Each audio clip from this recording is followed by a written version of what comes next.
Check it 1, 2. It's the party. It's the Me and Troy. coming to you live. It's Eric Sermon with Squad. the Keith Murray. Red yeah, Man. the new type of aroma. Smells of oregano, cinnamon, all flavors. Check it out, y'all. Tones, stay up. D-Mac. Me and my crew in the Benz 4 deep. Yeah. While other peeps trailing me in the black Jeep creeping on the way to a house party. Yeah. With no kid and play, just a fly DJ. It's on the pop and then we getting rides. Everything's tight, everyone has the lights. I pull up in the place to be, immediately swarms, and all of us is armed. It's cool, not that type of scene. Crazy blunt ashes, girls shaking asses. Money makers, video rump shakers, and niggas with game fast breaking just like the Lakers. It's all good if your game is tight, and if you know the scoop, don't love them like Snoop. The reason why the girls out there, they get biz, they run like a bunch of wild kids. I'm doing my thing, if you feel me, do your thing. Do your thing, do your thing. I'm doing my thing, if you feel me, do your thing. Do your thing, do your thing. I'm doing my thing, if you feel me, do your thing. Do your thing, do your thing. I'm doing my thing, if you feel me, do your thing. Do your thing, do your thing. Now the scene is set and now I'm hyped. I'm seeing what girl is coming home with me tonight. I spot one on the sofa, sipping juice with 3 other girls, sporting pin curls. I said to myself, excuse yourself, E. So I went over, put my hand out like Billy D. Excused her from the 2 girls she was with. Macked her, put the flavor in the air and split. To the other side, to the other vibe where it looked live. Protected cause my man had the 4 or 5. My boy looked up, asked me was he hooked up. I said she was shook up, she put my phone book up. She gave me every number that she knew. A girlfriend for you, a girlfriend for you. And stay real, I never perpetrate. Cause nowadays, falling in love never pays. I'm quick to say fuck a hoe. Y'all niggas know I'm strictly for the dough, word to God. This is the way that Death Squad swing. It's not just a one-day fling. I represent my style for my peeps. Take it to the streets where we play for keeps. Have a drink, conversate, and pump up your fists and do it like this. I'm doing my thing, if you feel me, do your thing. Do your thing, do your thing. I'm doing my thing, if you feel me, do your thing. Do your thing, do your thing. I'm doing my thing, if you feel me, do your thing. Do your thing, do your thing. I'm doing my thing, if you feel me, do your thing. Do your thing, do your thing. I'm doing my thing, if you feel me, do your thing. Do your thing, do your thing. I'm doing my thing, if you feel me, do your thing. Do your thing, do your thing. I'm doing my thing, if you feel me, do your thing. Do your thing, do your thing. I'm doing my thing, if you feel me, do your thing. Do your thing, do your thing.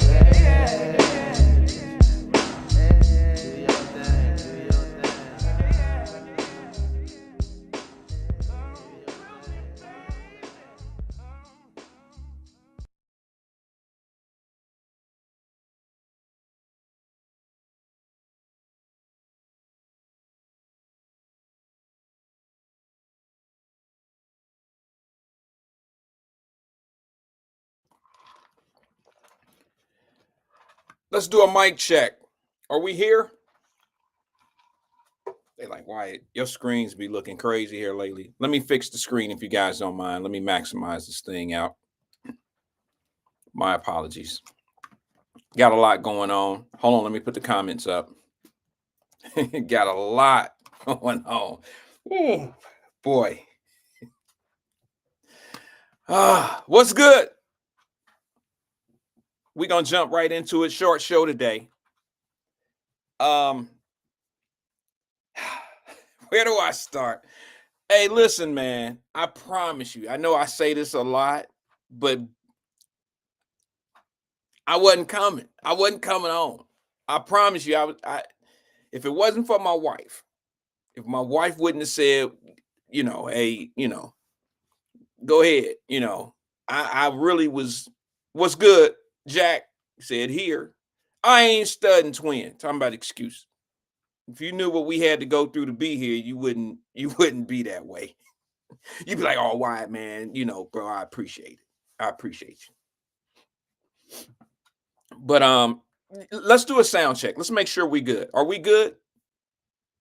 He said, I'm not waiting on hold anymore that long. Okay. What you want me to do? Please, twin, don't hang up. Please, my friend, don't hang up, man. We got to hear from you today, bro. Please. Take us home, twin. Take us home with your logic. I'm only kidding. I love twin. I love his phone calls. I'm going to say it out loud. No one calls the Wyatt Live show that I don't like, that I don't love to hear from, that I don't like to be engaged with everyone. I really do. I mean, I'm the smallest platform, and I appreciate the platform. I love being here. It's tough, just like anything else. I mean, who has a job that they hate going to, but they don't mind being there? You know what I'm saying? Like, I hate going to work. But once you get there, you be like, okay, let's put this work in, and then we're going to get up out of here. We're going to, I hate going. But once I get there and I get settled in, it ain't all that bad. What up, though, Ed? He said, what up, though? I got to acknowledge that. Thanks for coming on, Wyatt. I know, right? I don't mean it like that. I mean, like, bro, This is a volunteer job that I pay for that it consumes a lot of time. I don't know about how valuable your time is. Not Ed, everybody. I don't know how valuable your time is, but 2 or 3 hours of my day each day is worth a lot. Now, I don't know how you value your time. I don't know if you're a discount store. I don't know if you're a 5-star. I don't know what you are. 2 hours of my time is valuable to me. There's a lot of things that I can get done in 2 hours. So when I choose something to use my time, when I use some time of my day, I try to make it constructive. I mean, I want it to be productive. So I'm just saying 2 hours, 3 hours of my time in a day, man, if you only knew, you'd be like, man, why? Why are you even there? What are you doing? Why are you talking to us? What are you talking about? And I'll be honest with you, man. I'm just going to say this to you. I think if I had, and I don't know if this, help me out, family. Help me out. I know some people aren't here yet. Maybe I'll pose the question later on as we're talking. Answer this for me. I don't know how to feel about this. Since I've started Wyatt Live, I've gained some people that I don't know. I've gained people that I've never seen before in life. I talk to them. I see their comments. They're engaged in the Wyatt Live Messenger group. But my question to you is this: how should I feel about the fact that since I've started Wyatt Live, I've also lost some people in my life? I've lost people that I've known forever. I've lost people that I had relationships with prior to Wyatt Live that we weren't really friends, but we were associates. We spoke, we hung out, or whatever. I don't necessarily say hung out, but we had, we would talk. Hold on. So let me get this light. And what I found is sometimes your opinions, meaning mine and, other people who may have experienced this, our opinion sometimes changes how people feel about you. And I mean, I've lost relationships with people since I've started Wyatt Live. I guess it's like my granny used to say, you'll find out who really rock with you when you're going through things. You'll also find out who's rocking with you when you're up, when you're down. You'll find out true blue people based on the standards you put in your life. I just believe in being around people that are like me. I mean, like we have our same type of principles and morals. That's all. Sean D. Nutter says seasonal friends. Yeah. I think it's important. Look, man, I'm gonna be honest with you, yo. I hung out with some monsters growing up. Some people know that. And I don't mean they monsters like they devilish people. I mean like they've done some monstrous shit in their life. And I look at it like this. I have options. I could continue to be cool with these people, but that don't mean I gotta hang out with them. Or I could just I could just hang out with them and not do the things that they do, but then that still pulls me into that lifestyle. So I look at it like this. I'm gonna be me on this platform. And for those that don't like those opinions or don't like me for how I feel about certain things, then maybe it's best they go their way. Maybe it's best that I stay on this side of the street and they go on that side of the street. What I don't like is when people have disagreements about issues that they fall out with you. I've never fallen, I'll be honest with you, bro. Like, I've never fallen out with anybody because of their views in life. I might fall out with you because of your actions. Like a dude, let me just say this. I use this as an example. If a dude is a Muslim that I grew up with, his religion is different than mine. Okay, I'm not going to fall out with him because we have different views of religion. I'm not even going to fall out with you if you don't believe in God.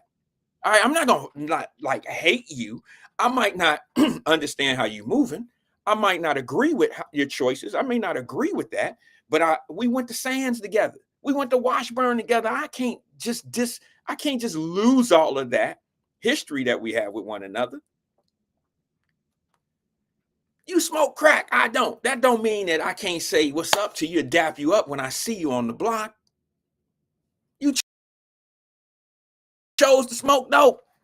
You chose to sell booty, girl. That don't mean that you and I are childhood and like. I mean, we ain't hanging. We ain't go. I'm not hanging at the trap house with you. I'm not doing all of that. But at the same time, it doesn't mean that I can't know you anymore or I don't like you anymore. I just generally, I see people for maybe not who we are or what we are today.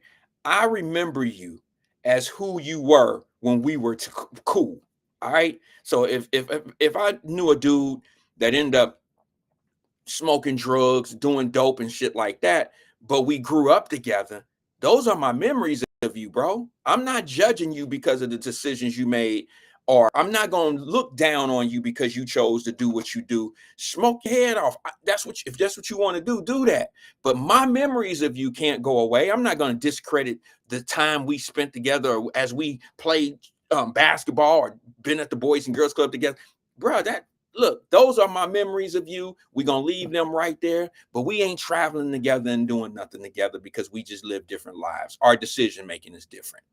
But I don't dislike you. I don't dislike you. I don't look down on people that have chosen different paths. That's just me. That's just me. And most people don't, to be honest with you. Most people don't. But boy, y'all that do, the ones that do are ridiculous. It's just ridiculous because what happens is they don't want to just dislike you. They want other people to not like your ass too. And they start shit. They start the rumors. Some of the rumors be true. Some of the things they say about people be true. Hey man, stay away from D, bro. That motherfucker on that butter, bro. Stay away from. I don't need you to tell me that D is on drugs. I can see it for myself. Why you bad mouthing dude? Maybe you should try to uplift. Maybe you should say something to him reasonable, or say something to me like, "Hey, why don't we all try to get together and take D to lunch or something, so D will stop smoking dope and he'll end up getting on the straight and narrow. Maybe we can offer D something in life for him to get back on track." Nah, you want to come over here and tell me D on that butter, D a crackhead, D been doing, and I'm like, bro. Leave that shit. I don't see. Here's the thing. This is gonna sound kind of crazy because I'm sitting here on a platform. I've started Wyatt Live, and we talk a lot about as much talking as I do. If you know me personally, Wyatt Live is a shock. Live is a shock to you. I'm a very to myself individual. You can't look at anybody. There's not one person on here and can say that person and I had a backdoor conversation about anybody on here. Like I can't sit here and say that Twin and I ever had a conversation behind somebody's back. I mean, I've never really had that type of conversation with Twin, but I'm just saying with no one. I'll use someone else because y'all think Twin and I are like he's part of a triplet family. It's the twins and myself. Y'all think me and Twin like that, but I like the brother. But hold on, what is that? What time does the police chief? What time does Ronald Dixon says? What time does the police chief statement? I don't know. Is the police chief giving statements today? Is that what it is? What's she gonna tell y'all?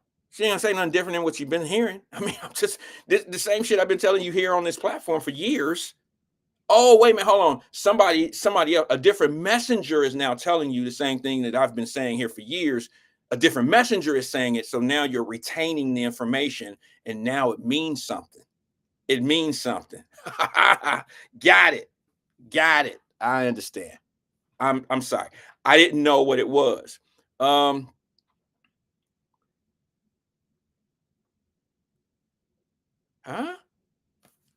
Wow. Some vulgar language in the chat. Vulgar language in the chat. But anyway, I don't know what she's gonna tell you. Police chief, are you talking about the police chief of Cincinnati, Ronald? What's she gonna tell you? What do you want to know? I'm just curious. What do you want to know? What do you want them to tell you? Somebody put it in the chat. Not what I was going to talk about today, but I guess I'm here for it. What do you want to know? How they're reallocating the short-staffed police department, how the break-ins and the crime that's been going on in the communities for 3 years strong, how that's been happening, but it's not been reported on the news. Is that what you want to hear? I mean, just tell me what you want to know. What is it that she can say that'll satisfy you? Because I can't imagine the police chief telling you anything about Cincinnati, Ohio, that's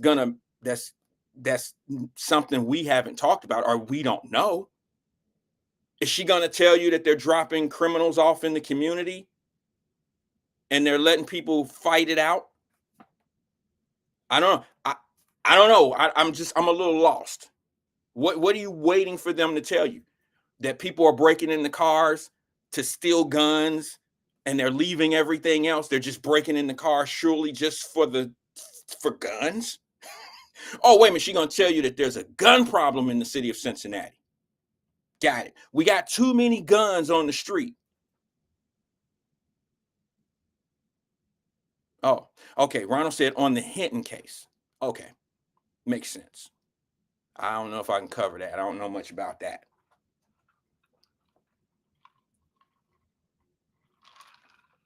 Yesterday, we were having a conversation about K. Michelle. Now, you know what? I don't think I downloaded the other video. I don't think I've downloaded that video. Oh, man, there was a little dude that I know, that I grew up with, that passed. And I was going to give him a shout out, and I didn't download his video. I wish I would have. Let's see something. Once again, anybody that's not happy to be here, feel free to leave stage left. If you don't like what I'm doing or talking about or whatever, if you got a problem, feel free to leave. Nobody's hostage.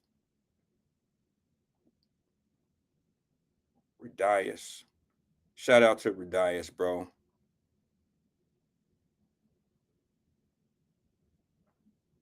Yeah, I didn't burn the video. I wanted to give a shout out to a young man that grew up down the way with us. He was a little younger than us, man. He hung out at the boys club and he passed. I don't even know how he passed. They said he was in some situation yesterday in Cincinnati. I don't know if it was a violent passing. It just hit me right before I was coming on the air. Kind of threw me off a little bit. He was a little shorty. They used to call him my little brother. And I'm gonna let that breathe a little bit before I bring it to the table, because I don't know anything about it. It bothered me. We kind of look alike. He was a little dude that everybody got somebody that they grew up with that kind of get up under your wing, and you don't really know them, but they kind of look up to you at the basketball court, something to that nature. You know what I'm saying? And he passed yesterday. I'm not quite sure what he died of. So before I bring it up, I'm gonna let that breathe. Maybe it'll come to me in a text message because I know it's family. But yeah, it's always hard, especially at our age, to hear about someone that's passing, that dies, that you were cool with. And I'm hoping that it was, not a tragic death. You know what I'm saying? I'm hoping that it was something, maybe he was ill. I'm not quite sure. I don't know, because I didn't have any.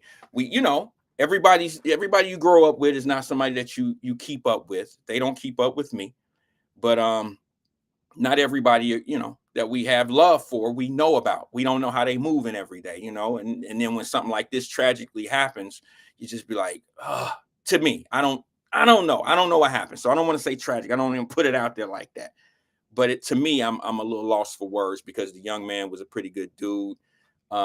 He had his moments of being a little kid in the neighborhood that had to prove himself. I have a lot in common with a kid like that.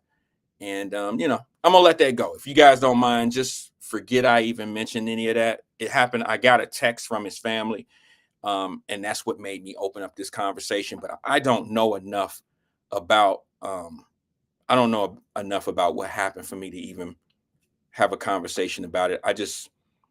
Maybe I'll bring it up tomorrow when I get a little bit more information. But his family might be watching right now, so I'm gonna chill on any comments I may have about I'll just say this, man, a lot of us grew up the same way. And in those conditions of how we grew up, it's very easy to make some bad decisions because of the influence that's around us. Sometimes we're teased. I mean, what do they call it? Peer pressure. We're teased when we make certain decisions that are really for the best for us, and we're teased by the people who really, who really don't have as much parent involvement, and we don't know that as kids. We really don't know that as children. We tend to think that our parents are holding us back from having fun or whatever. Y'all know how that is. I mean, so I'm sorry to hear that he's passed, and his sister just texted me, and so I don't know where to go with this, but let me just move on. If you guys don't mind, let me move on. Yesterday, having a conversation about K Michelle. How about let me sorry guys, I need to take a break. If you don't mind, let me play that video of K Michelle, and then we'll have a discussion about it, because it's very important. I think it's very important. I'm not give me 2 ticks. Let me get this video, if you guys don't mind.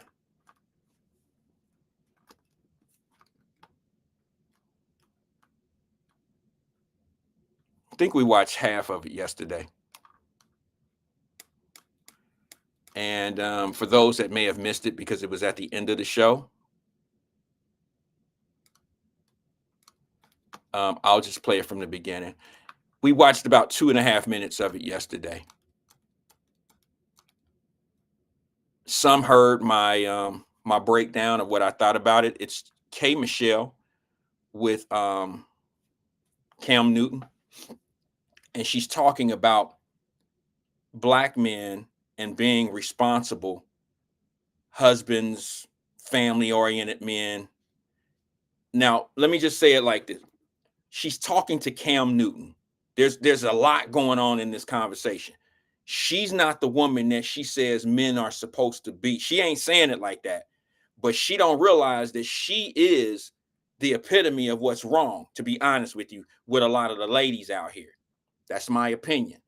But she's also talking to a man that's pretty much the epitome of what's wrong with some of these men that are out here, and why we as family, why we can't come together as family. So I'm gonna let you watch this video, and then we'll have a discussion. Like I said, we watched the first half, but I'm gonna let it all the way roll out. I didn't get any marks, any copyright marks yesterday for the first 2.5 minutes, so maybe it'll allow me to play the whole thing. And let me try it. Let's try it. Being in Atlanta all this time and then going to Nashville, where it's predominantly white. Being in Atlanta. Hold on 1 second, guys. Let me bring up the video, if you don't mind.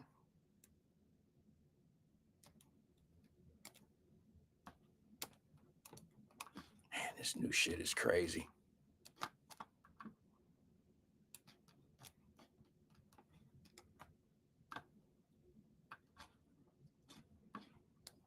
Okay, I'm gonna drop the screen down a little bit, guys, if you guys don't mind.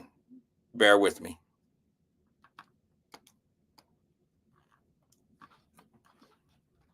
Atlanta all this time and then going to Nashville, where it's predominantly white. One, they go home at 5 and 6 o'clock when they're producing, because they go home to their families. Being a country singer, if you are a singer in country music, you're a man. If you are not married, it is not respected. Family is respected in country music in that space. But in our space, we are singing about side chicks.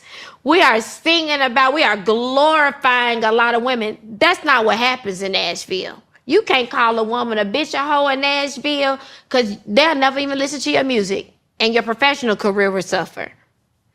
At what point in the Black community do our men create and even talking, just our first time talking, and you said you didn't even mean for that to happen. Life happens. I'm not here to judge life. I'm looking at a successful black man that has the ability to literally turn the narrative on black family. And my grandfather, I watched my uncles and everything. My whole family, they're married. I'm not the girl who didn't see what a man creating a black family is supposed to be. So I'm asking right now, black men, I got to tell my black men to really step up for black women and create families. Yeah. It's really not cool. Black men, black women, and it's not a cool, they're not creating homes, they're creating babies everywhere. It's not cool. And I'm asking you, other successful black men, to be, you have to set an example as leads. The cute social media back and forth on black women. Black women are strong. Black women are where you come from, this and that. So there probably isn't any sympathy for you and just life happening, because there's so many other things around you going on that are not fair to black women. What is going on with the black family? We are consistently creating the cycle of kids who can't come home and see their daddy there. And they see their mama sad at night. At what point is the successful black man in this world going to step in and really create structure? I see white men doing it every day. I get to witness the best of both worlds every day. Getting on stage singing R&B, being here in Atlanta, I get to sing R&B, but then I get to go to Nashville and be like, you mean you ain't staying out till 6 in the morning? You gonna go home to your family? You gonna write this song and leave at 5 and 6 because you gonna take care of your family and your wife? At what point do the successful black men build black families? We ain't gonna ever have a black family if y'all don't do it. We're never gonna have it. It's just not gonna happen. So if your mentality is, yes, things happen, and I'm not knocking you for that. I didn't come here for that. But at what point do you take that black woman? Do you be in a home and show your kids what it's like, you know? At what point do you take a grip to it, not make excuses for it or mantras and things like that? It is so unfair to black women who have been the strength and builders of so many things. And I know life happens. You can't be with somebody you don't want to be with or whatever, but my grandparents did it. My grandfather, 92, died when he was 92, my best friend. I never seen another type of man. That's why I've turned down 3 rings, because they wasn't like my grandpa. My grandfather raised 9 kids on his own because my grandmama died before I could even meet her.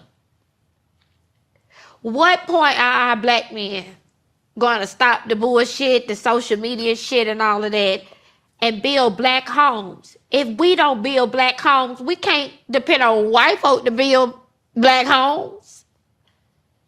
So when you see somebody like your significant other who clearly loves you,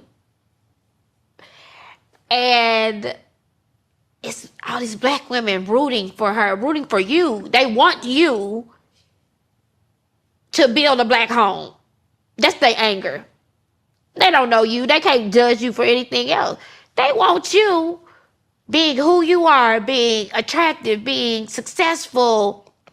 They want you to take hold and solidify and build a black home. That's not saying you're not taking care of the kids you have, because clearly you are, and you love your kids.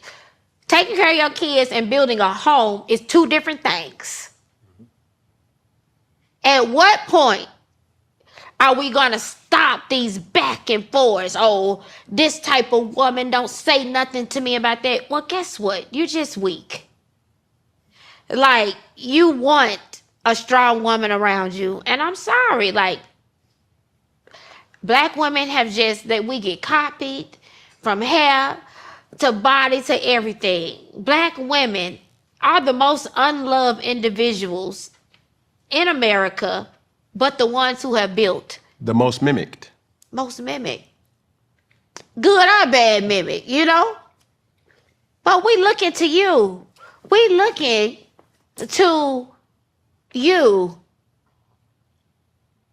A successful black man, we are looking to you to change the narrative. And when you don't, it becomes, go on that show and tear his ass up. Mm-hmm. I receive that. And nothing but a white flag, because I have been guilty. But if we're going to have this conversation, how we need to have this conversation, just like you're holding me accountable. Hold me accountable. I need black women to hold themselves. Okay, come on, let's go.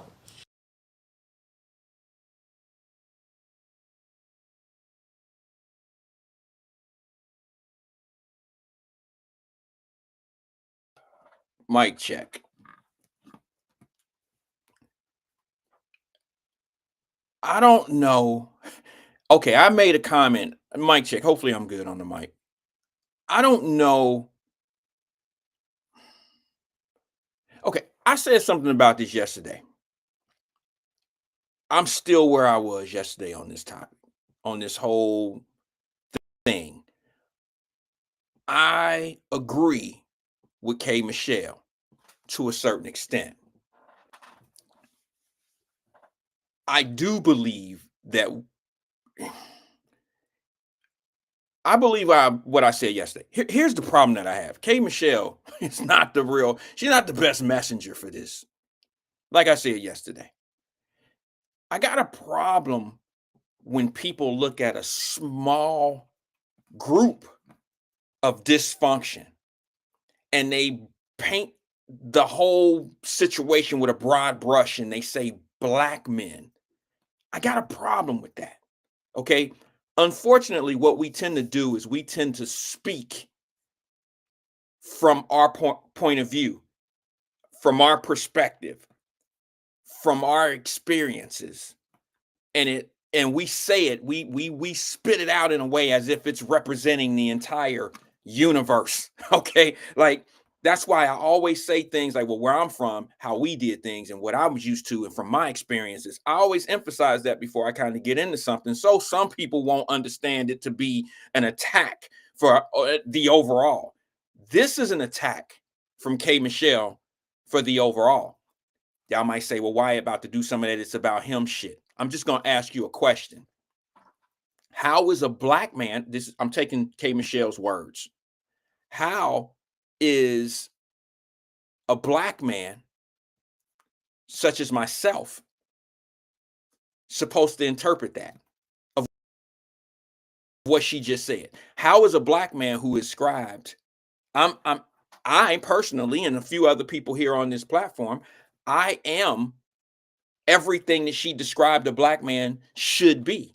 So how should I look at what she's saying about black men as being unfamily oriented? It's our fault that they look at how she's dressed. And now I'm not attacking her, but she is a product of exactly what she's talking. She is side piece cut up there.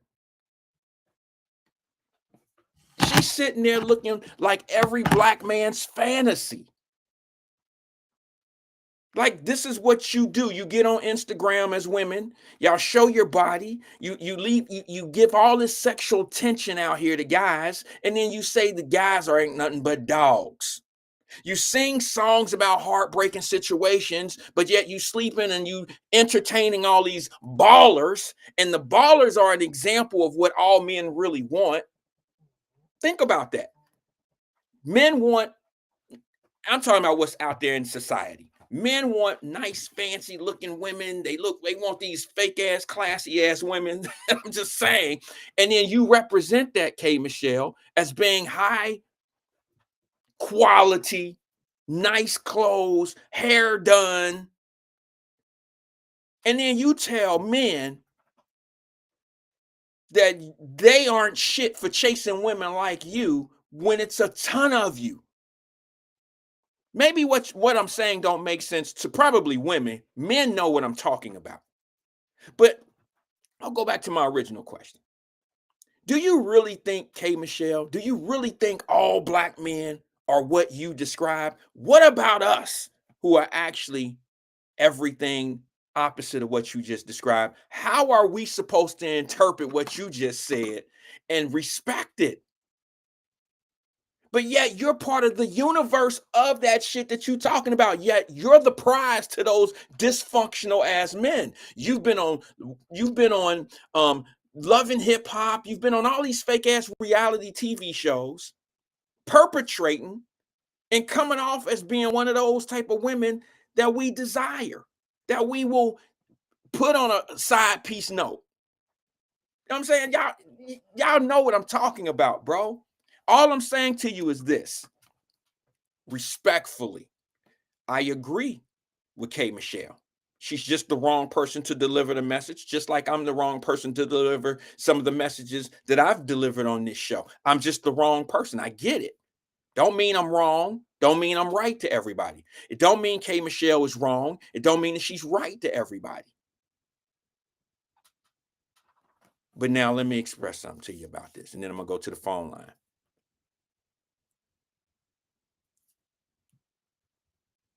I have a problem being a man that's done things the right way. I'm not Mr. Goodbar, but I'm speaking for those that have done things properly. It don't feel good when y'all say black men ain't shit. It don't feel good. Look at yourself. Check your temperature of where you going to find Mr. Right for you. Maybe it's all about where you going. Maybe it's the fact that you stand in the studio 3 o'clock in the morning, and maybe it's the fact that you will be with somebody that you don't have no problem taking their coins. Maybe it's the way you dress. Maybe the fact that you on Instagram or IG, whatever these social media places are called. Maybe it's you and how you present yourself is how you'll get treated. All I can tell you is this. I just don't see classy women with the same problems that ratchet women have. I'm not saying y'all don't have issues with men. Hell, classy men have issues with women. It's not a matter of classism. It's not that. I'm talking about where you choose to find Mr. Right plays a big part if he's going to be good for you or not. When she said that shit, fellas, I don't know how y'all feel. I don't know how y'all feel about that. White men don't do that shit.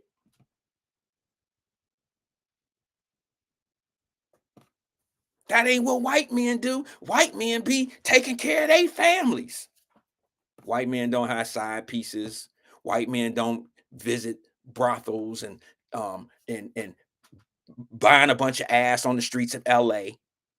They don't, white people don't do nothing wrong. They just perfect.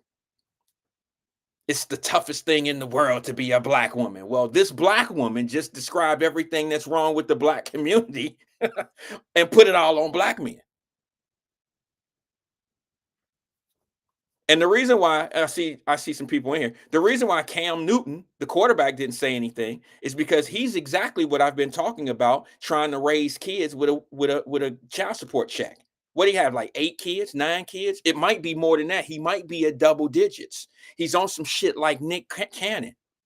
Nobody judges see, this is why it's all about classism to me. Y'all think that rich people, because they can afford to buy things for their kids, that they don't have the obligation to do the same thing that poor families or working class families have to do with their children. Because you have millions of dollars in the bank don't mean you putting any morals or principles or anything into their children's head. That don't mean that you're a good father because you can provide financially. There's more to being a dad than just providing Jordans. A lot more than that. So I just, K Michelle, she triggered me on something like that. I understand where she's coming from. Y'all know when I say I agree with what she's saying, I don't mean with everything. I understand her premise. I know where she's coming from.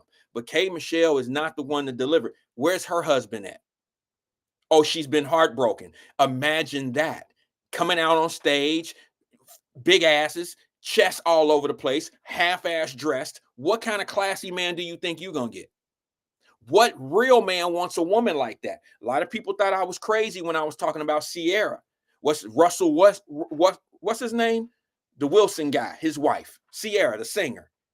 Oh, I don't want my wife coming out looking like any of them.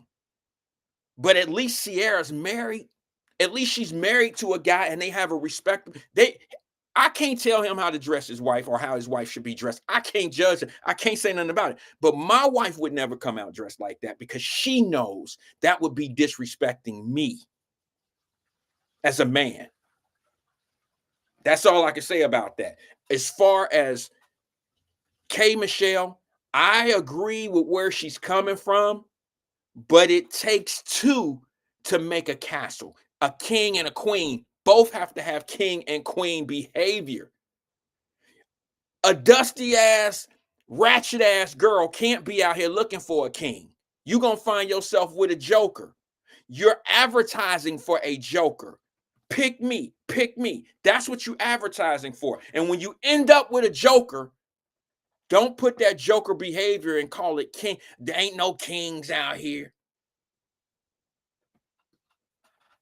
Ain't no kings out here. Well, okay. Dominique said, last I heard, K Michelle is married to a doctor. If you can confirm it, I ain't taking nothing back because she wasn't married when I used to watch how she was acting. What's she doing in her life now? I don't care. I'm just telling you, when you come out and say something and paint the whole topic that broadly and put it on black men, what did she do? Did she marry a black man? Is that doctor? Hey, Dominique, look that up for me, sis, if you don't mind. Is that doctor that she's married to, is he white or is he black? Because according to her, white people do it better. Marriage and take care of families and all that old shit. Do you know how frustrating that is for a black man to hear? Do you know? You know, women, I love y'all to death. I love sisters to death. I promise you I do. But that goes back to what I said about the other day when y'all were like, when black men date white women, we think we better. Well, listen to what K Michelle just fucking said. You tell me she ain't a black sister that think white men better than black men. Tell me what she just said didn't define. She defined all black men in one interview. We don't take care of our children, believe in being married. We don't believe in that. So then what is she talking about, Dominique? Thank you, sis. She said he was black. What was? You mean it is or was? So she married a black man that she thought was good enough, right? Oh, okay. I'm getting a little confused, Dominique. Help me out. Take the wheel. I'm getting a little confused. Did she say or did she feel this way after her marriage didn't work out? Or is this how she felt before she married? I'm a little confused. Donnie, what's good? Another brother right here married with children. Come on, bro. They need to stop this shit. Why don't you talk specifically about the guys that make the bad decisions? Or why don't you talk about the women that expose themselves? They need attention so freaking bad that they willing to get on Instagrams and all this shit, half dressed, half naked, and think all that shit is fly in order to get attention from a man that ain't no good. Fellas, I can't speak for all of us, but I'll speak for some of us. I will say this to you. I would never find my woman on Instagram. How's that shit working out for these NBA and NFL players? How's that shit working out for them?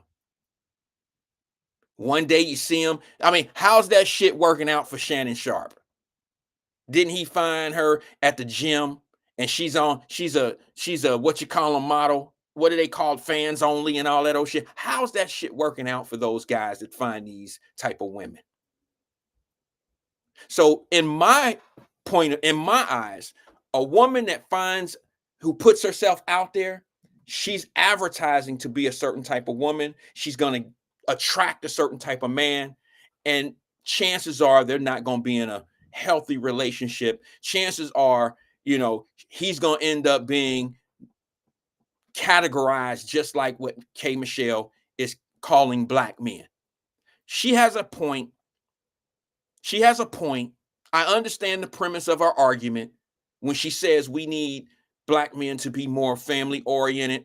We need these guys married. What she's basically saying is there's not enough black families to be able to she's just, I see what she's saying. Tim Scott says white men treat their women good.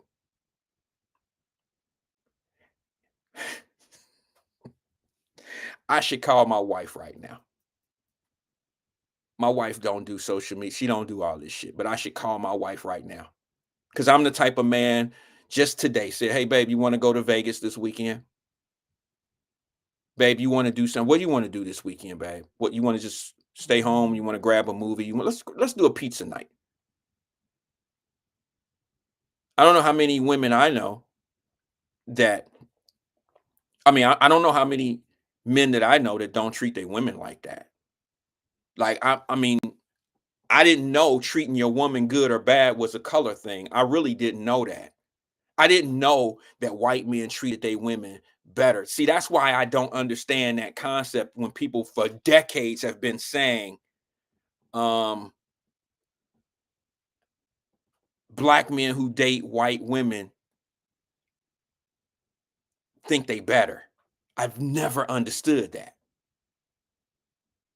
And if I'm not mistaken, I think Drop was on the phone at one time and I said, bro, I only got 2 ears. But from the last time, I've never heard anybody tell out loud, say that when black women date white men, that those black women think that they're better than black people. I've just never heard that. Let me go to the phone lines real fast. I'm going to get up off of K. Michelle. Maybe I can change this up a little bit. Good afternoon, caller. This is Wyatt. Who am I speaking with? Uh-oh. Did I lose you? Oh, no, Wyatt. Yeah, hey, caller. Caller, can you hear me? Yeah. Hey, what's up, Drop? Drop Squad 52. I just said your name. Hey, bro, listen.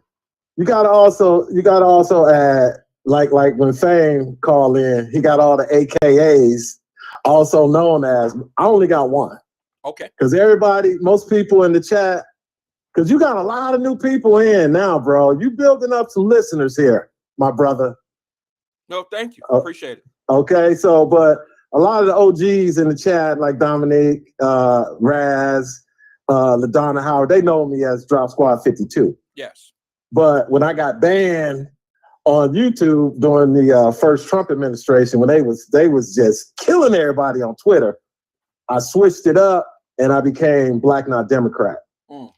So okay, it's Drop Squad 52, also known as Black Not Democrat.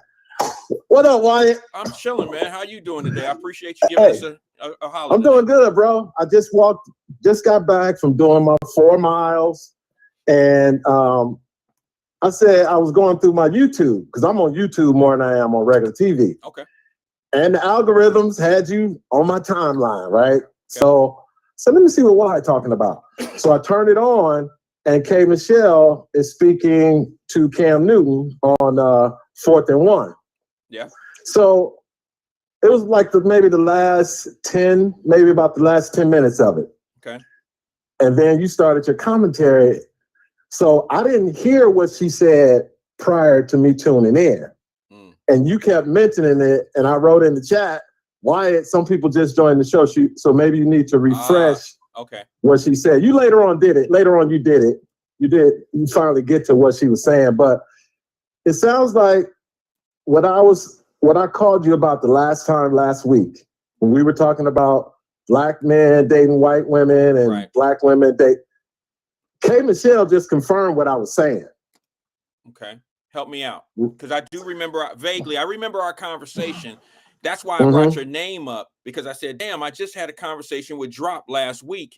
Yeah. And I said that I only have 2 ears, but I've never heard black women say that.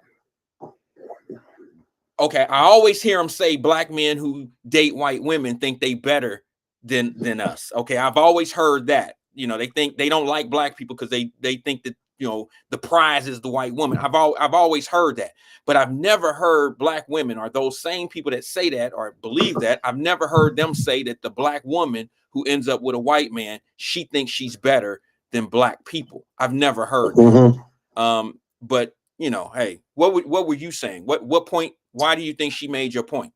Well, from at the end, like I Being said, in Atlanta all this time and then she was going on to the Nashville. Cam Newton show.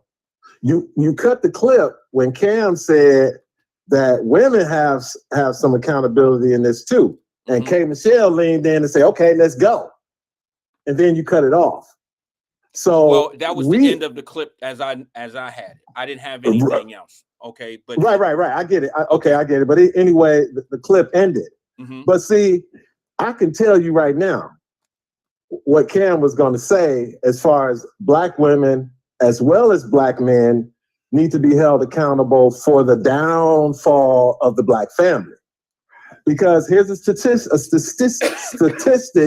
I want to read to you real quick, Wyatt. Okay. This is from the Google AI overview. Approximately 69.4% to 73% of black children in the United States are born to unmarried mothers. Give me that stat again. Give me that stat. Give me that stat again. I'm sorry. Say it again. 69.4% to 73%. Okay. This rate is significantly higher compared to other racial and ethnic groups. Now, when you read this, obviously, the woman in our culture has to say so as far as what happens to that baby. Correct? Correct. We talked about that yesterday. So yeah, you're on point. Right. So there are a lot of women, my daughter including, is one of those who decided to have a baby without the father being involved. That was her. I guarantee you with numbers there are a lot of women that are out there having unprotected sex. I don't know what's wrong with me today. I know. Having unprotected sex, Wyatt, knowing the consequences of pregnancy with the guy that they have no intentions of marrying, being a boyfriend or whatever. So again, I'm down for women doing what they feel is best for them and their baby. That is their choice. So ultimately, what K. Michelle was saying is really should be pointing the finger at herself. Well, she put out a country and western album called "I'm the Problem," Wyatt. And I think you might want to look into that album that she put out on the country label. And the album title is "I'm the Problem."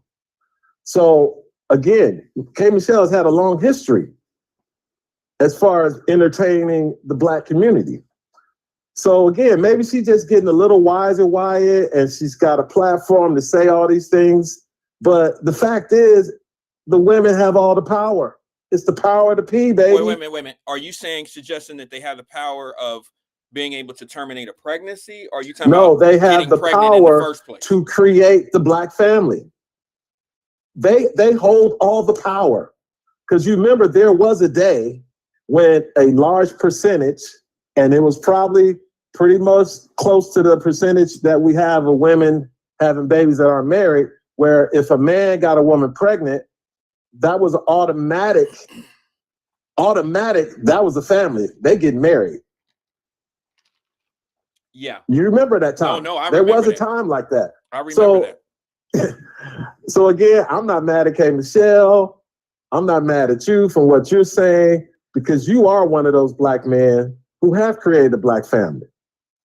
But, yeah, but how does again, that, Wyatt, when you got 73% of women deciding to have babies without a husband, now, yeah, they may get married later. Look, I think that number can be distorted a little bit. Let me explain why. Because I don't think that all women who decide to have babies and the man is not there anymore, I don't think they intended it to be that way. You see what I'm saying? That's what I was telling Twin yesterday. I believe that some of these guys play these games and they lead these women on to believe it's going to be us. It's going to be a family. We're going to be together. And it don't turn out that way. And he had no intentions of it being that way, because you and I both know all the way back from when we were children, young men, we'll say anything to get the panties. And if that means, you know what I'm saying? And if that means some little girl that's never had sex before and you're going to be the first one, bro, that's going to be our wife. And we're going to make her believe that. And men have no intention, not all men. Okay, I don't want to be the K Michelle on here. Not all men, but a lot of dudes will say whatever they have to do. They'll say whatever they have to say to be able to do what they want to do. And that is so deceptive. And then here comes an error, a mistake. This young lady becomes pregnant and he don't really want to be with her. She's still under the impression, or, kids could make people change too. Maybe he is saying, well, it's going to be us and it's going to be this. It's going to be us. We're going to be together. And then when the baby comes, it changes at that point. It all depends. I just don't think that I think the number is accurate, but it doesn't tell the truth. Okay, it may not tell the truth about what's really going on. It's still too high. The number's way too high. And we've had way many decades to be able to correct that problem. I just think that it's something that we as a community, as people, don't really want to address it because there's a level of accountability.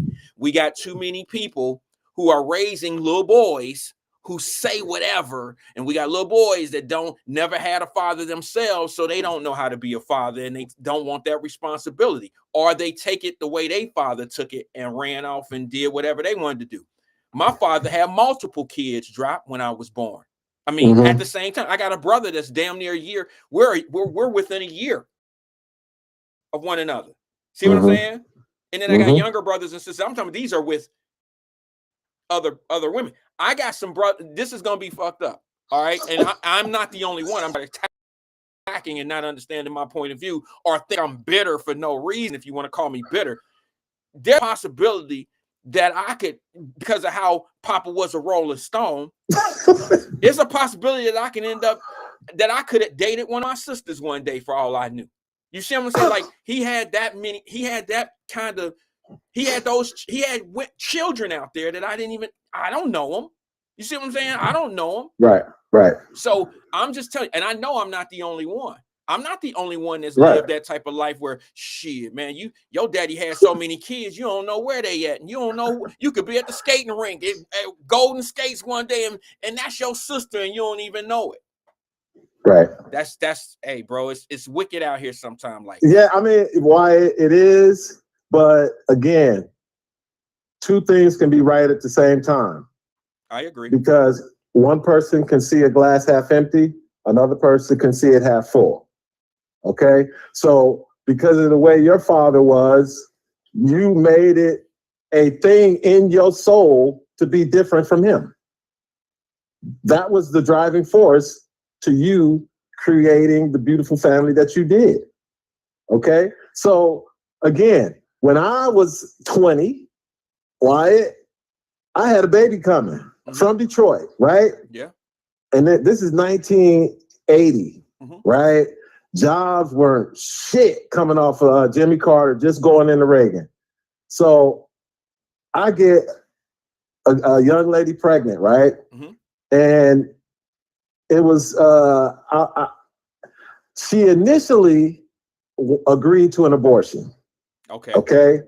So after a few months, you know how it happens when the woman's body starts changing, emotionally, hormones, blah, blah, blah. Yeah. So she changed her mind, right? Okay. So now coming from the era. Okay, go ahead.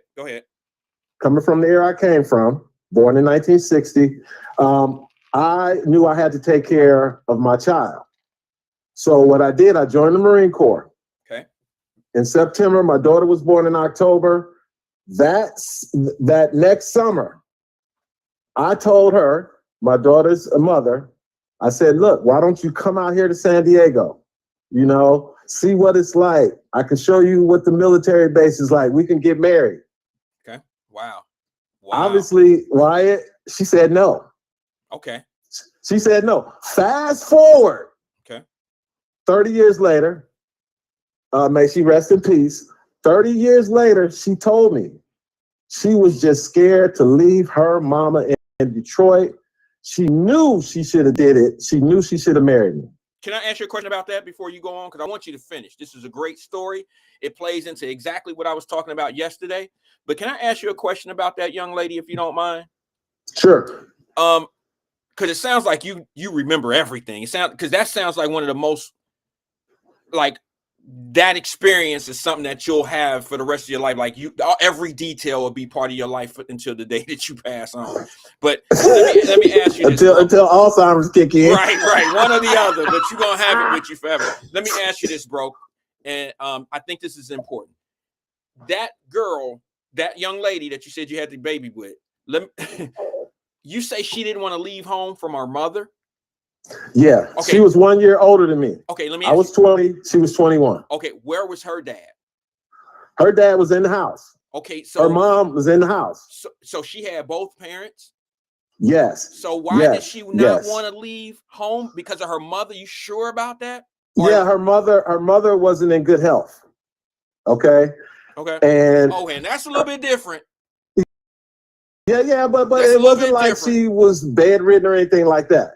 She just wasn't in good health, and her father and mother didn't have a good marriage. That was what was going on. Old drop. I gotta be honest. I'm thinking a little bit different of this young lady now. She has a little bit going on with her immediate family that may have had a lot to do with her decision making.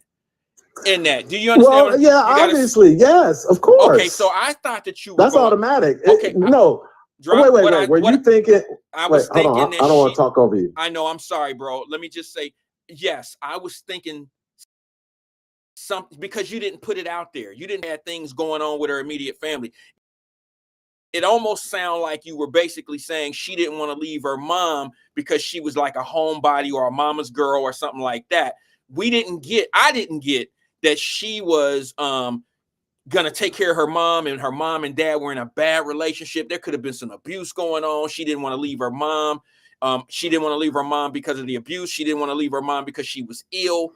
There's a lot of things there that could have left that young lady at home that I would understand why she don't want to come out. It may not have had anything to do with she didn't love you. She didn't want to be with you. She might have wanted to take care of mom and dad or that situation. That I didn't get that out of the story at first.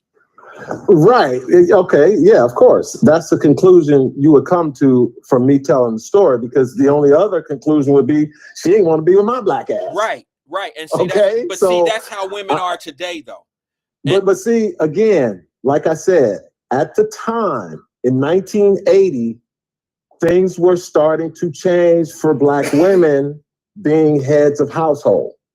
Things were starting to turn. So again, I'm only going by what she told me 30 years later, how she regretted her decision not to come to San Diego and bring my daughter and get married and start a family, a military family.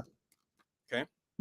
Right. So she was given the opportunity. She was given the opportunity to do the right but I'm thing. saying, Wyatt, the fact that she told me 30 years later, that proved to me that it was nothing of what you were talking about.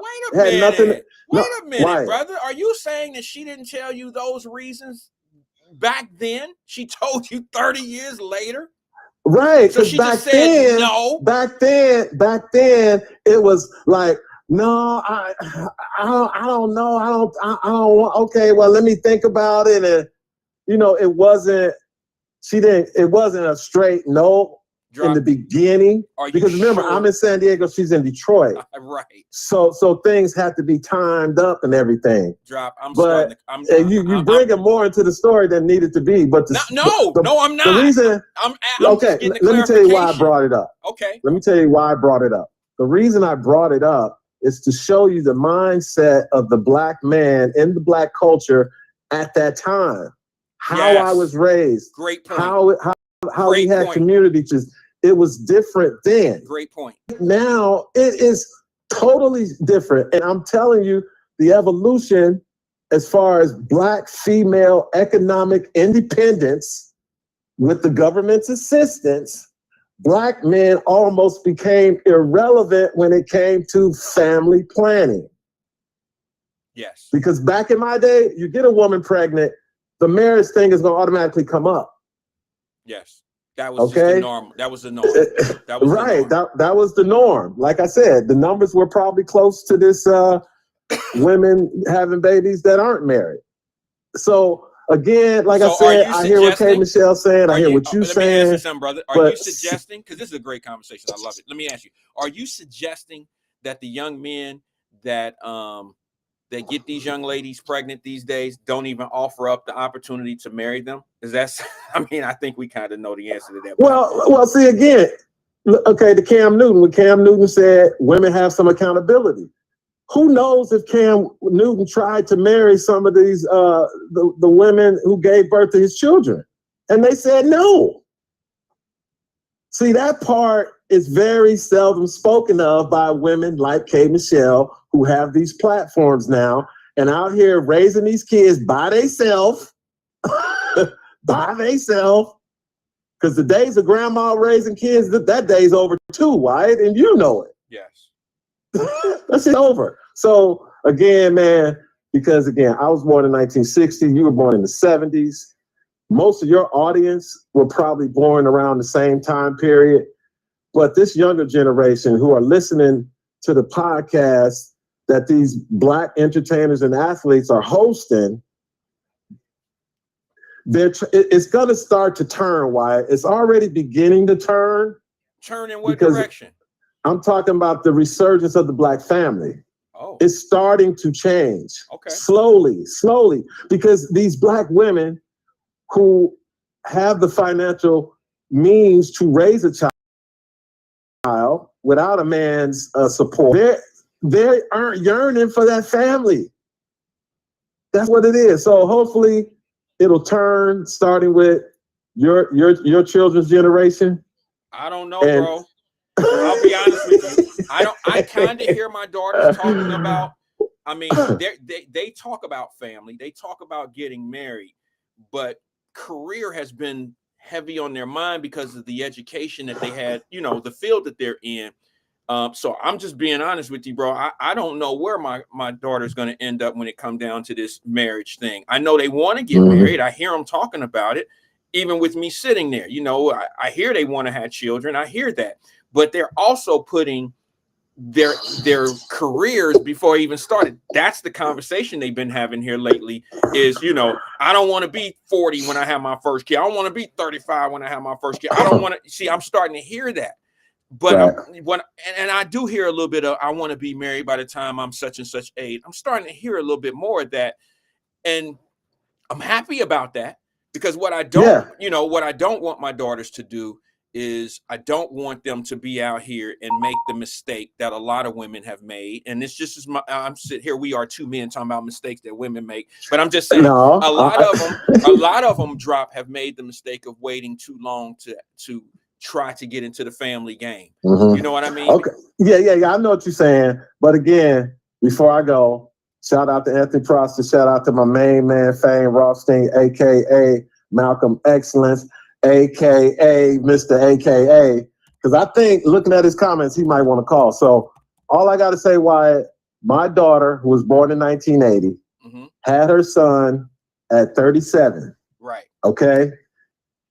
She's a freaking doctor. Okay. I'm saying that women are doing it in reverse now. They're having babies, then they're looking for the husbands. Well, that's just the way I see it. But see, now, how is that good for a guy? Because I'll tell you why. Because again, it's about our environment. Okay, your environment and your money, your economic status will take you to different environments that you aren't accustomed to. So what I'm saying, a woman may have a baby with a guy that she grew up with, or whatever the case is. But then maybe in their professional environment, they see a brother that's, CEO or attorney, whatever the case is. And that's the husband she wants. But she don't want to wait and have a child with that guy. I'm just saying, some women now, they have the financial ability, Wyatt, to have that baby first, then find the husband. That's all I'm saying. But what I'm That's saying all to I'm you, saying. but what? And I'm getting off, huh? I'm just asking, but yeah. Isn't this the same CEO or older black man or the older guy who's not wanting a woman that has luggage?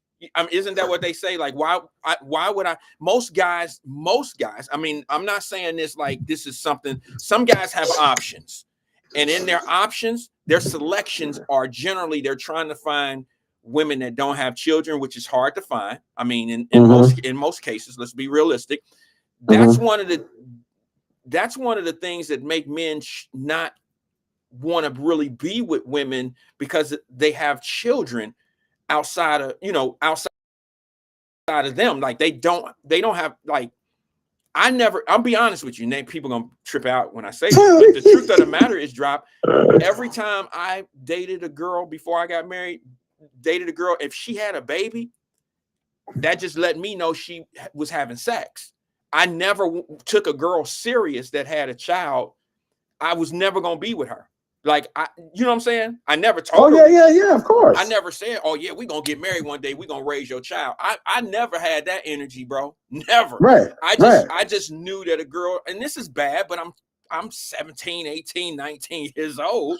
And I'm saying, if she got a kid, she fucking, you know what I'm saying? So, but I was never going, a girl with a baby was never on my radar to marry, and we're going to live a happy family life with you and your child, and I'm going to be the dad. I'm sorry. That just was never me. And I can't imagine any guy with options feeling any different. Now, remember why we're talking about the younger generation. See again, Wyatt, most women have babies in their 20s. Right?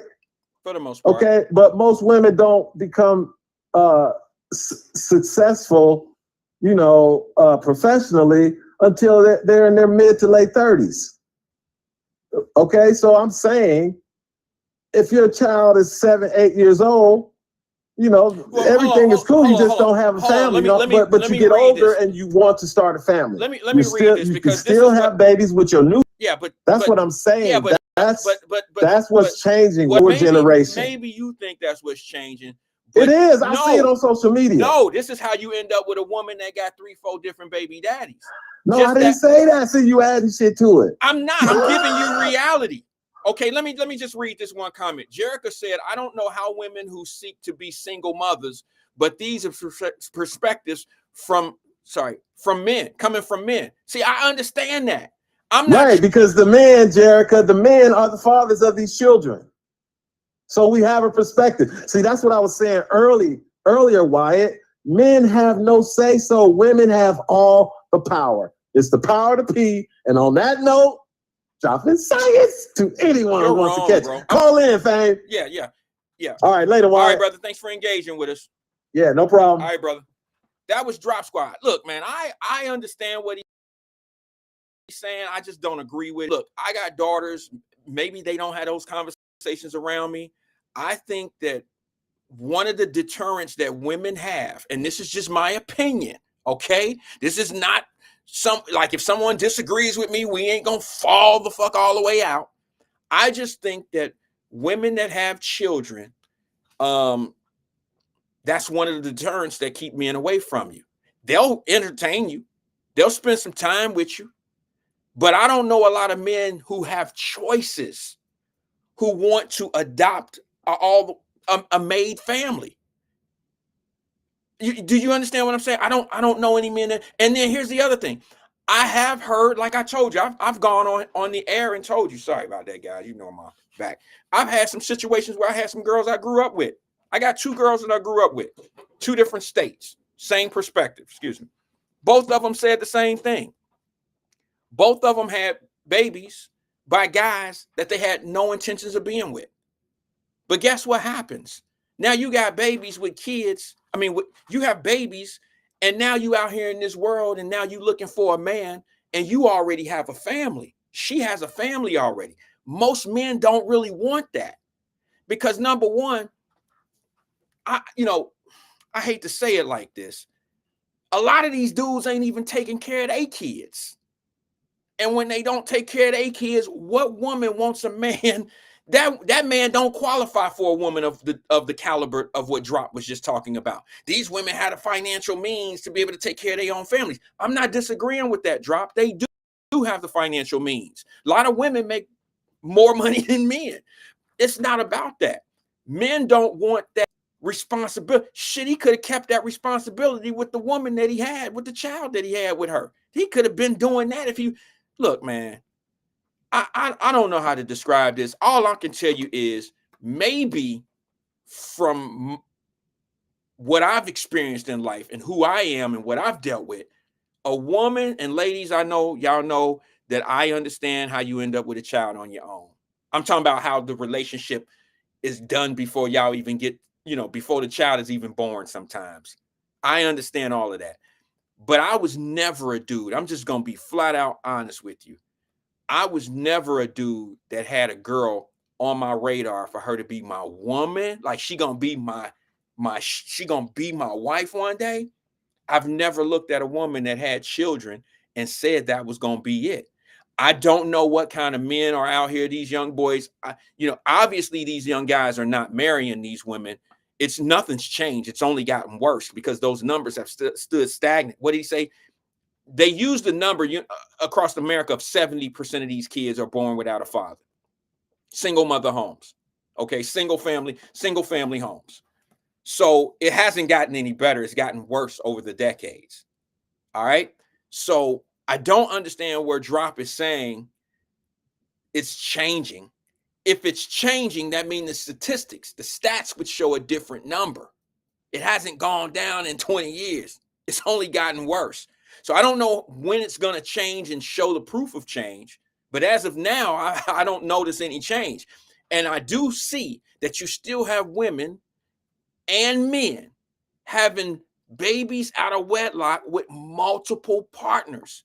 I seen somebody in the chat. I don't remember who it was, but it was not a bad statement. It ain't nothing to brag about.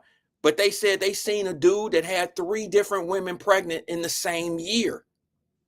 That's the same shit that's going on to this day. These guys got 2 or 3. And do I blame the women? Of course, there's some responsibility. You have to hold them accountable. They got to know who they dealing with. But come on, man. You know that these dudes aren't being honest. Ain't nobody walking in talking about, hey, Felicia, I got Vanessa. She pregnant down there, but I don't really want to be with her. Why don't me and you and I, why don't we have a baby? We can pop that shit off right now. Fuck her. There ain't no dude walking in the house like that saying that. He's finessing 3 different women at the same time. Chances are those 3 women, I could be wrong. Those 3 women all hearing the same shit from this dude, and they all think they're going to be with this dude, and they don't even know of each other. That's from how I grew up. I mean, I knew people that, I knew some dudes that had babies by the same by girls in the same neighborhood. I mean, I ain't going to lie. I had a couple buddies that had, I knew a dude, I got a close buddy that had a girl pregnant in our court, like down the way, and had one pregnant over in Lincoln Court. 18, 19 years later, come to find out his daughter wasn't his. One of them, she wasn't even his. He'd been paying child support, the little bit that they was, all that old shit. I ain't putting nobody mix out there. I'm speaking in general. I know that to be true right here. I'm going to show y'all how these little girls playing these little boys out here today. This little boy is coming from a good family. He's probably a square. I just burned this today, and I'm going to put it on here. I want y'all to see how this little girl playing this little boy when it come down to how he feel. He must have a daddy at home. This young man must have a father at home, or he got a mother that truly understands what's going on with little young dudes. Let me see if I can pull it up real fast. I'm going to pull it up, then I'm going to go to the phone lines. All right. Let me see something. What did I name it? Girls Tripping. That's what I called it. Check this video out. It's just a clip. It's a short clip. It's a young man calling this little girl that he's dealing with, y'all. Some of y'all might have seen this already. I don't know. I'll put it in the Wyatt Live Messenger group after the show. It's a young man calling a little girl who he wants to be with. He wants to have a child with her. He wants to get married. It's a young fella saying, I want to get married to you. I want to get married first, and then I want to have a child with you. And I want to be with you. And look at how this young lady doing him when she say that. All right, he calls her. Now, I don't know if he telling the truth, but he sound genuine. He sound like he telling the truth. He sound like he one of those good guys. And look at how he get played. Check it out. I said, I am trying to have my first child with you. I said, I am trying to have my first child with you. And I promise you, we can get married first, then we can have a child, and I'll treat you right. I said, I am trying to have my first child with you. And I promise you, we can get married first, then we can have a child, and I'll treat you right. Oh, okay. So do we got a deal or not? We'll see. That's what we gonna see. You are one more time? I said, I am trying to have my first child with you. And I promise you, we can get married first, then we can have a child, and I'll treat you right. Oh, okay. So do we got a deal or not? We'll see. That's what we gonna see. You are one more time?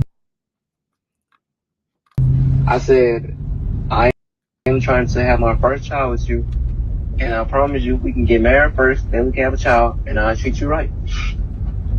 Oh, okay. So do we got a deal or not? We'll see. That's a damn shame. Putting a young fella on blast like that and with her friends. That ain't cool. That's not cool, young lady. Putting him on speakerphone. I got his heart. I got his heart. Listen to this shit right here. This dumb motherfucker wanna be. See, this is the one I already know. Old fellas. That's the girl in the neighborhood that got all the dudes wanting her, and she gonna end up with a dumb she gonna end up with a dumb MF. She'll end up with 2-3 kids with 2-3 different guys, and he gonna one day look back. Y'all know I'm vicariously living through this story. He gonna turn back one day and be like, damn, I'm glad she didn't rock with me. I'm glad I was a dummy. I'm glad I was a lame. I'm glad I didn't mess with her. I'm glad. I so glad. That's what I used to say as a little boy. I so glad. Y'all know that's what she gonna end up being, right? Because there's a fella on here right now, and there's probably some girls that don't want to admit it. There's some women on here that don't want to admit it. They let a good guy go. They let a guy who was talking about marriage. They let a guy who wanted to have children and have a happy home, and he was gonna start his business, or he gonna do this, he gonna do that. I'm gonna take care of us. You didn't heard it. Black Not Democrat said she didn't say no. She said maybe. Let me tell you where the no came in, sir. And then I'm going to say something about your situation as well, if you don't mind, Drop. I wish you wouldn't have hung up because I don't want it to seem like I'm trying to say some shit behind your back. But listen, the no came in when she played him cock like that.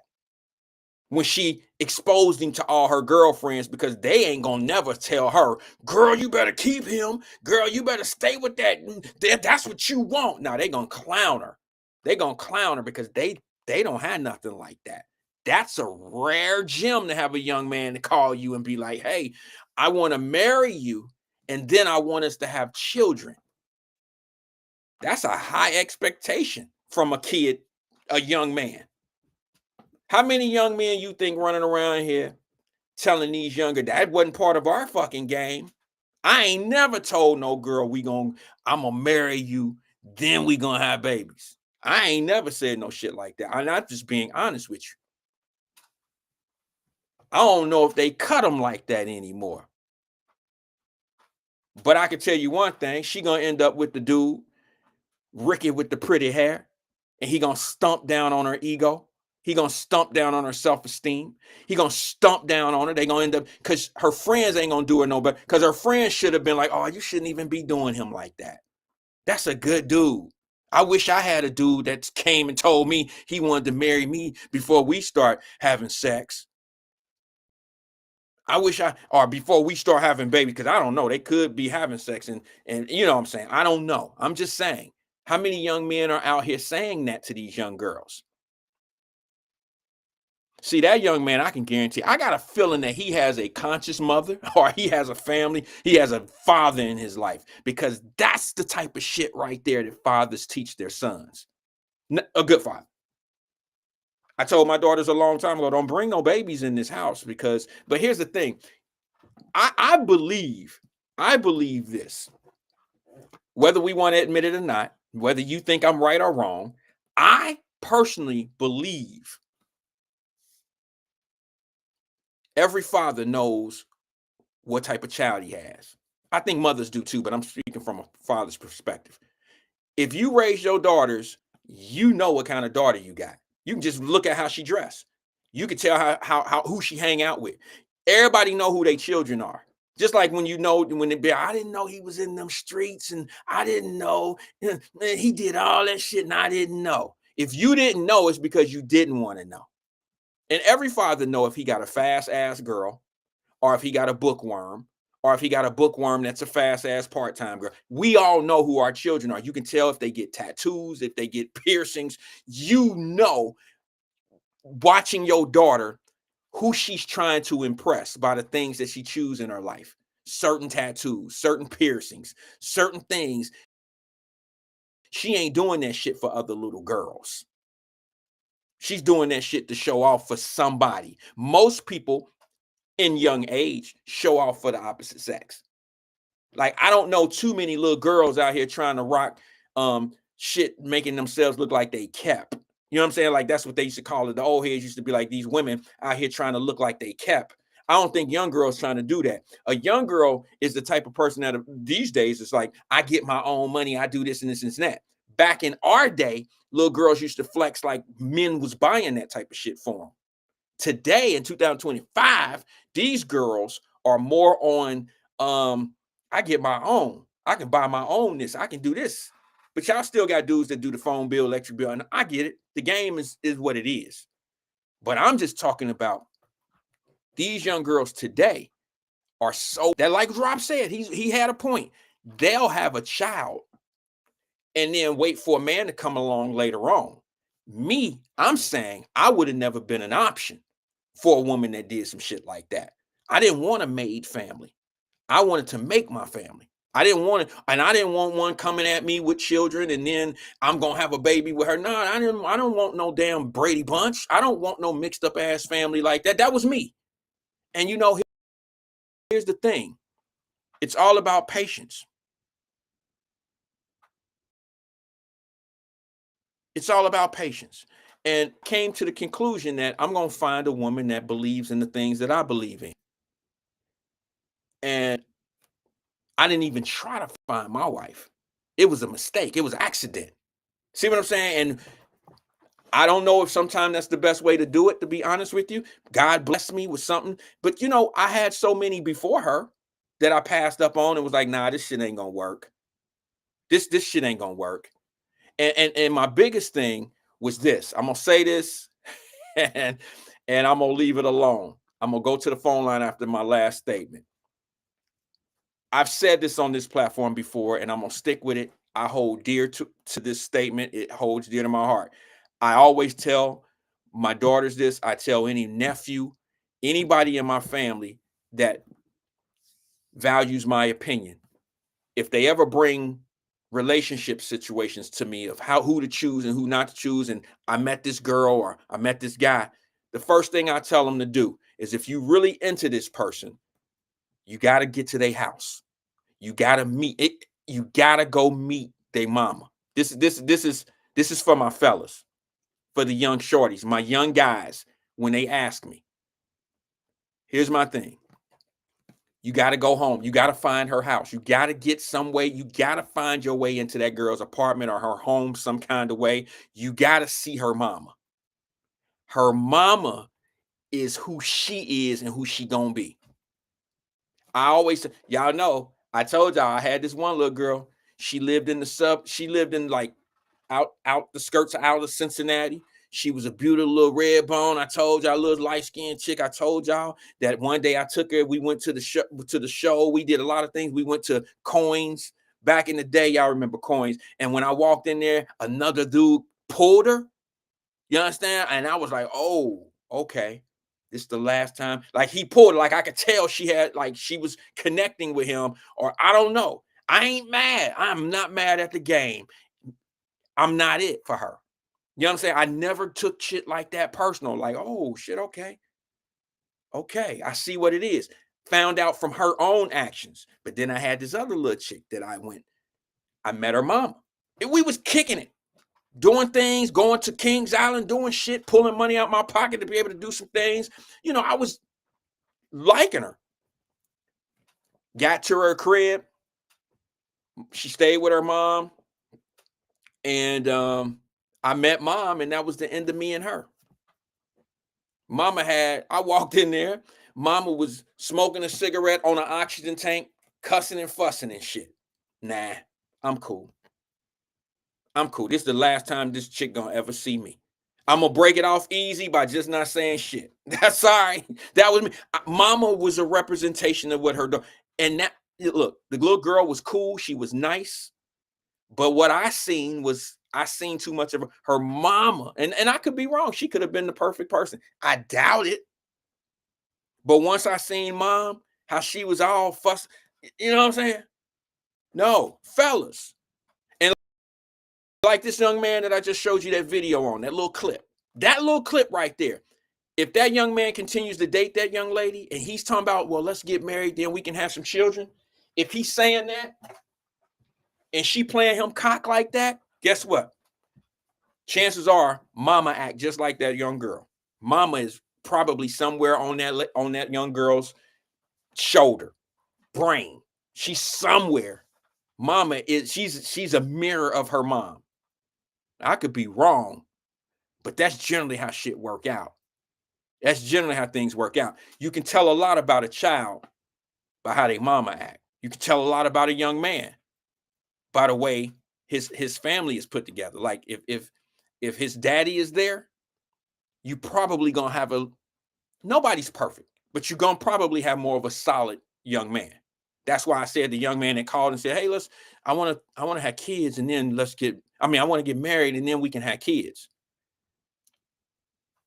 I don't know too many people that say shit like that. We didn't say that.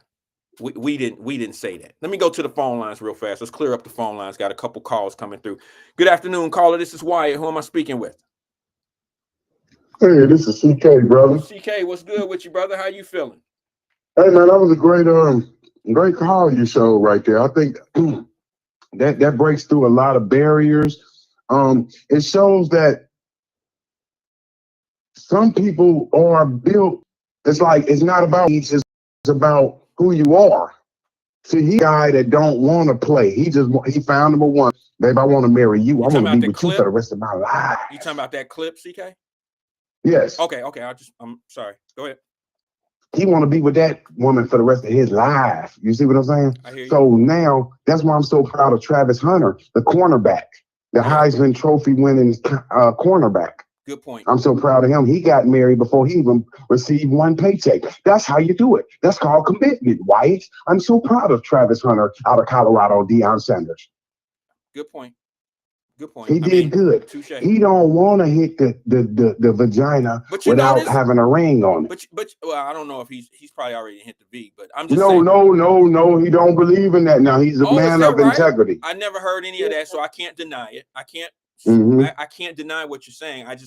I assume that he has, but you could be right. I'm just saying. Ricky Williams took his wife's name. You know this, and she is white. You do know this. Ricky Williams, the running back in the day? Yes, his wife gave him his name because she is white.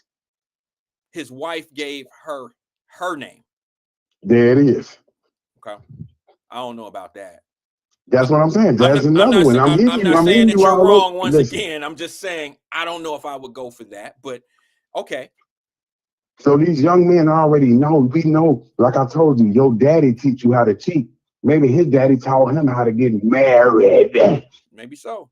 Maybe you have a See what point. I'm saying? Yeah, maybe you have a point. I don't know if our daddies teach us how to cheat, but Yes. If you follow whatever your daddy do, Wyatt. that's not necessarily true. I'm nothing like my father. Because you wasn't around them. Oh, you talking about daddies that are in the house or around you? Yeah, the people that influence. I'm under pops. You want to be him? He your Superman. Oh, Remember Marvin Gaye daddy? yeah. He wanted to be just like his daddy. Okay. Yeah. That's what I'm trying to tell you. So this young man, when he professes his love to this young woman, she, like a real queen, blasted to the public. Now everybody hear it. Who you They want talking their about? love to be known Who you to talking the about? masses. Who you talking about? You talking about the young man that called the young lady, right? Yeah, and she put it on speakerphone for everybody to hear, right? Oh yeah, yeah. So you see it a little bit different. Okay, you see Yes. it. You see it like she was trying to show her friends that look how me and my man, we love each other. Look at this. You think she was doing that? Yes. Yes. No, bro. That ain't how I read that. We now look, I'm not saying you're wrong. I'm not saying you're wrong, but I don't through my lenses, I don't see it that way. I think they were lightweight clowning him because of what the words said. Like it showed like in here, like this, like you had to see the captives. You know what I'm saying? Like this guy, you know, you had to read that. I guess we missed that, but I didn't see it that way, CK. But you know what? Maybe that's just me being cynical. Maybe you have a point. Maybe that was Do you her. know how it feels to have your high school sweetheart as the rest of your life wife?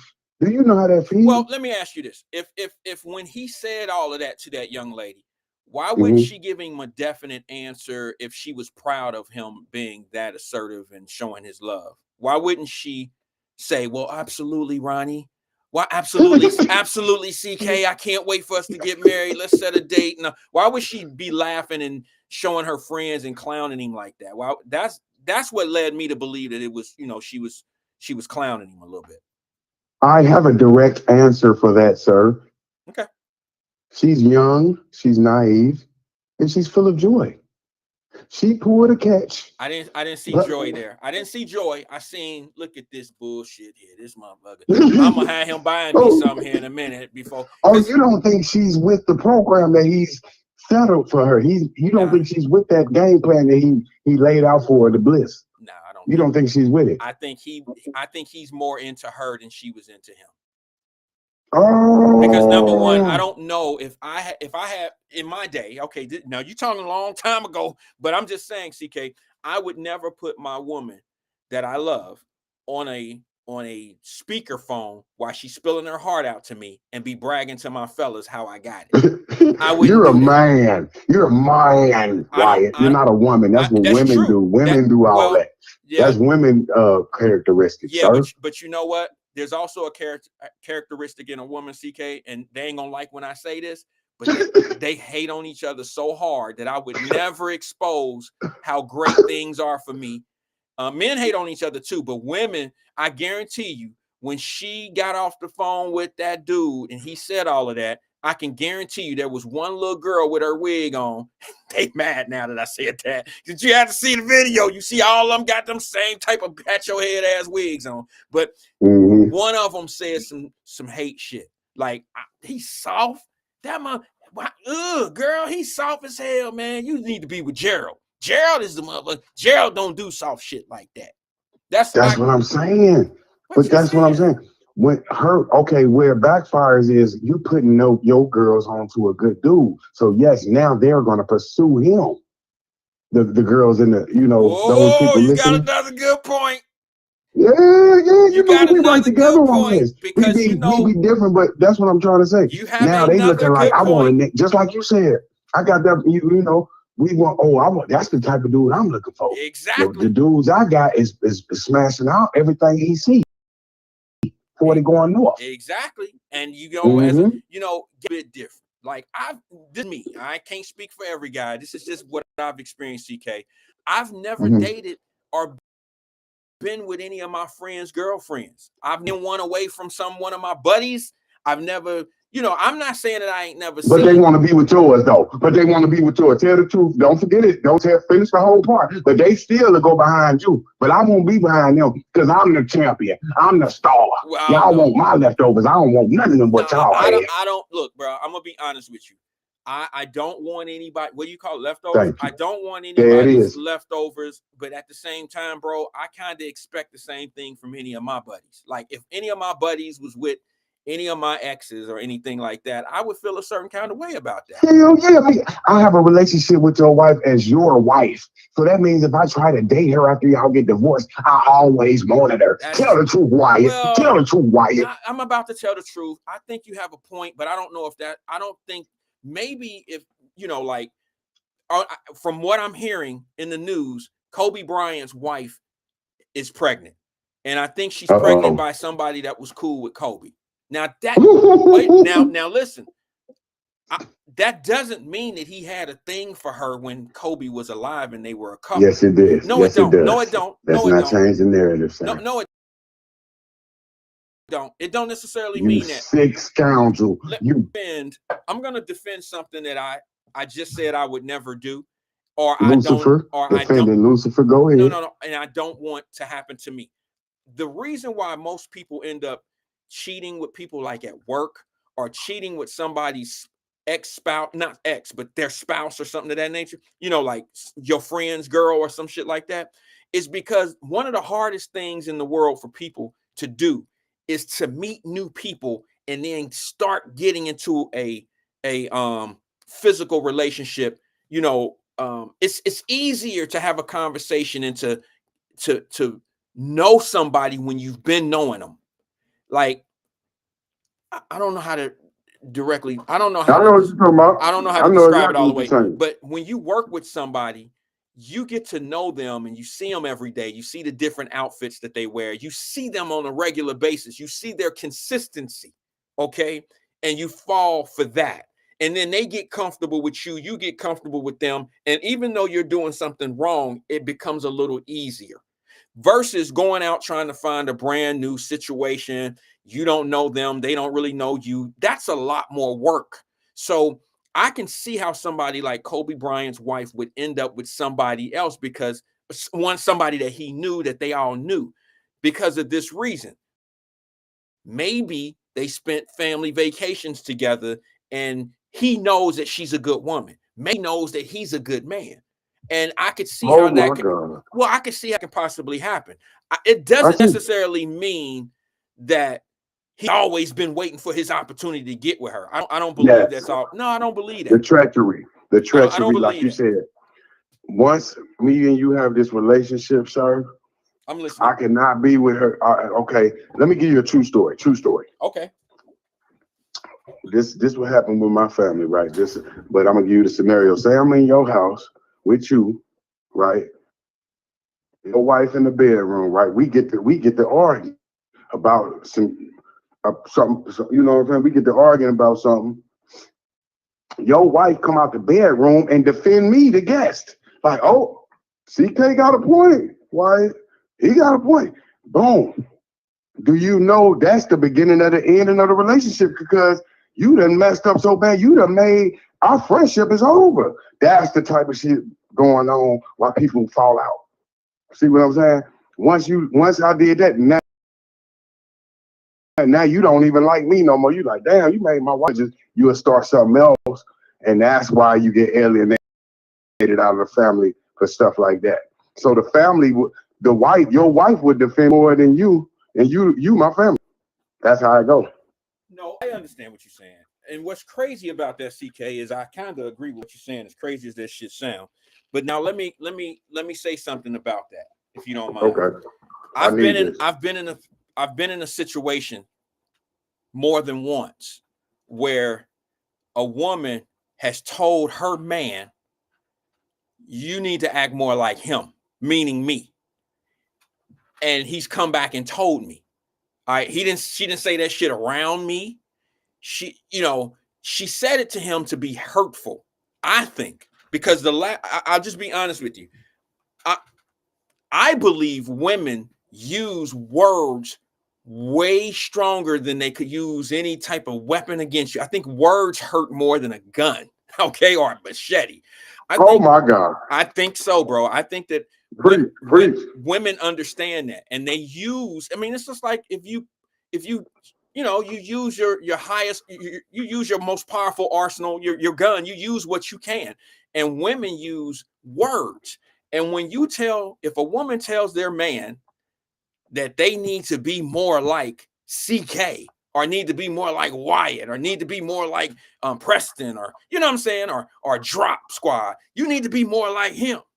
That is a huge, that can, number one, make you and I fall out. CK, if my woman told me that I needed to be more like you, that I wouldn't fall out with you because she said that.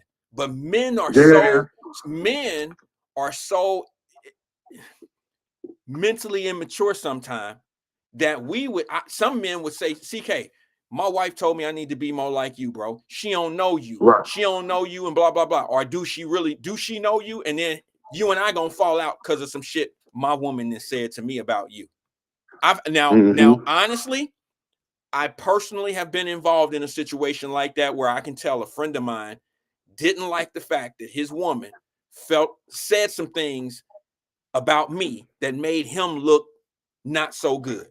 And now he has an attitude with me and a problem with me. And here go the crazy thing about it, CK. I love this story. This is deep right here. What you're talking about right here. His woman, that worries me a little bit. This story. This is a great story. No, this is what being a man is about. This is you giving them the secrets of war. This is real, and it's dangerous shit you're talking about too, because these people close to you. So it ain't no plaything. What we talking about? We talking about real life shit. What he talking? This man close to him. Yeah. Well, let me just say this, bro. That same dude that was mad at me because of some shit that his woman said, I don't even like his style woman. You know how men we like what we like. And I being respectful, his woman is not even the type of woman that I would chase or be after or any of that when we were younger. I mean, she's not even on my type of, like, she wouldn't be on my type of time. I wouldn't chase her, but it wasn't really meant. She wasn't trying to say it in a way other than to try to hurt him. She was just trying to hurt him. Listen, think like a woman. Look, brother, when you said what you said about the woman, when you said, when I met her mama, I knew I wasn't messing with her no more, right? Now, I think like one, so just like you said, I'm thinking like a woman. I'm like, I wish I had that quality. I don't have that. I wouldn't have did what Wyatt did. I wouldn't have gave a damn. That's showing standards. That's showing class. See, I'm a different type of nigga, so I could, like you said, when you said hurt people with words, I'm the master at it, and I'm a man. I know how to hurt niggas more than women with words, because they bitches. Men are the new women, so they easy to hurt with. More, like you said, you just gave people the formula. If you want to crush a man, you could crush him with words, but be careful because they dangerous. They could get killed. Well, I'm not in the business of trying to crush anybody, but I would think that you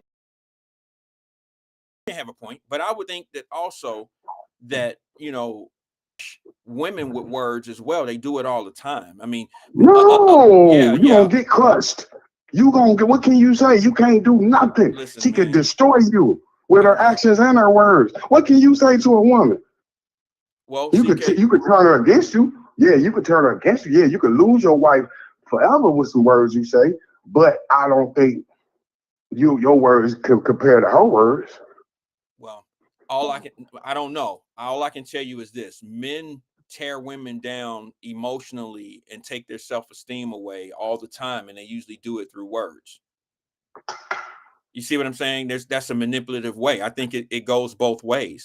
I think that men do things to women just like we do. They do things to us. I think women say things to us to hurt us more so than manipulators. Yes, there's manipulative women out there, but I think they generally use words to hurt us more than they do to manipulate us. Words to manipulate women more so than to hurt them. To me, it could be the same thing. Manipulation could be the same thing as hurt, but sometimes, when I say manipulation, I mean have your way. Manipulate the woman. Because but what you're saying with far as you're right. If I wanted to use my power. But I'm talking about with a woman is gonna get you, and because like you say, a woman gonna win. She could say you hit her and all that, so they gonna regardless if you start putting too much pressure on. I don't know. Okay, that's a little bit off of what I'm talking. If we were going toe to No, toe, that's what I'm saying. I'm saying you cannot really crush a girl because she could win because she's a woman and you're a man. So if you want to get down to the word thing, she gonna win. So She's gonna be like, well, what you gonna do? She can smack you. She can do all types of stuff. She can't. But She can't. No, she can't. A woman can go to jail for domestic violence just like a man can. They do all the time. Now, some men just don't. Some men don't call the police or whatever because they don't want all the shit that's gonna come back. But women do that all the time. They see, that's what I'm saying. Women will win the word game. You're right about that. But I'm saying men do play the word game, but we do it different. We don't use the word game to generally hurt women. We use the word game to manipulate them. Because you watched last night. The one thing I can say about that last thing, and I'll let you have it after this. The last thing I'll tell you, women have no problem using words to hurt men, and then they just expect us to forget what they've ever said. Once the fight is over, once the argument is over, once the makeup is there, we're supposed to just ignore what they said to us, okay? But one thing you got to be ready for as a man, if you use hurtful words towards a woman, she will always remind you what you said to her one day. Really don't do that. We're supposed to ignore it. We're supposed to act like she never said it. But a woman could use those hateful words and try to hurt you. And then once the dust, clear and everything's supposed to be all Gucci, now all of a sudden, we're supposed to forget about it. But you say, but I want you to understand, sir, your enemies are because of your integrity. So you really got to understand. I could destroy people with my words because I live my truth. They can't live their truth. So if I know you're living a lie, I'm gonna destroy you. If I could tell you everything about me, I did some crack. I'm on heroin. I'm boom. If I do that, it's nothing you can hold over my head. It's people that got things hold over their head. That's why the manipulation is. They can't tell you who they really is. Okay, but there's also people that embellish and make things up. And it might not be about you. Like a woman could hurt men. They can hurt men emotionally by saying things like they could say something like, "That's why I slept with your friend Earl," and it never had happened. And now you got so did that you see man. Last night what that happened? The dude killed his wife on live last night because of what we're talking about. No, the words were too powerful. Now you can't tell me. That's what I'm saying. Like, but men can be put in that same position where a woman could say something to a man so severe that it can make him crash all the way out and do something. That's what happened last night, right there. But I don't know how many. I don't know how many men say things to women that make them crash out and do stuff like that. I'm sure it would not be an even scale if we put them on the scale together. I can just tell you that most men use words to manipulate versus trying to hurt maliciously a woman. We don't you can sit back and call a woman, "Yo, you old fat," everything she has that she's insecure about. You could say all those things, but bro, generally those guys are either, just nasty, no good, nothing ass dudes. They're not using the words for anything productive. Now some guys will use manipulation and use, word and trick games and all like that to position themselves with these women for their own come up through manipulation. You feel me? So they have somewhere to stay. So the woman will pay a bill or cooking food, whatever it might be, but for the most part, bro, women are vicious with words and they know what they're doing. I want you to understand that these murders on live is happening because of live. If they had their problems, their arguments off the live, I think they would be alive. I think the live embarrassment is causing the deaths. What are your thoughts, Wyatt? I have to agree with you. I haven't seen a lot of that stuff out there, but the way you describe it, I'll be honest with you. I think the social media embarrassment and being put out there like that plays a big part. Kid at the playground, right? If it's a big crowd around, chances are a kid might hit back once he's hit by a bully. But then if there's nobody around, a kid might get hit, he might run off. He don't want to be embarrassed in front of everybody. That was one of my things. Like if I got into a few fights, in my day, and generally the ones that I would try to, talk down, it was because nobody was around. Like, bro, what we doing? Why are you looking for me? What we talking about? You know what I'm saying? There ain't nobody around.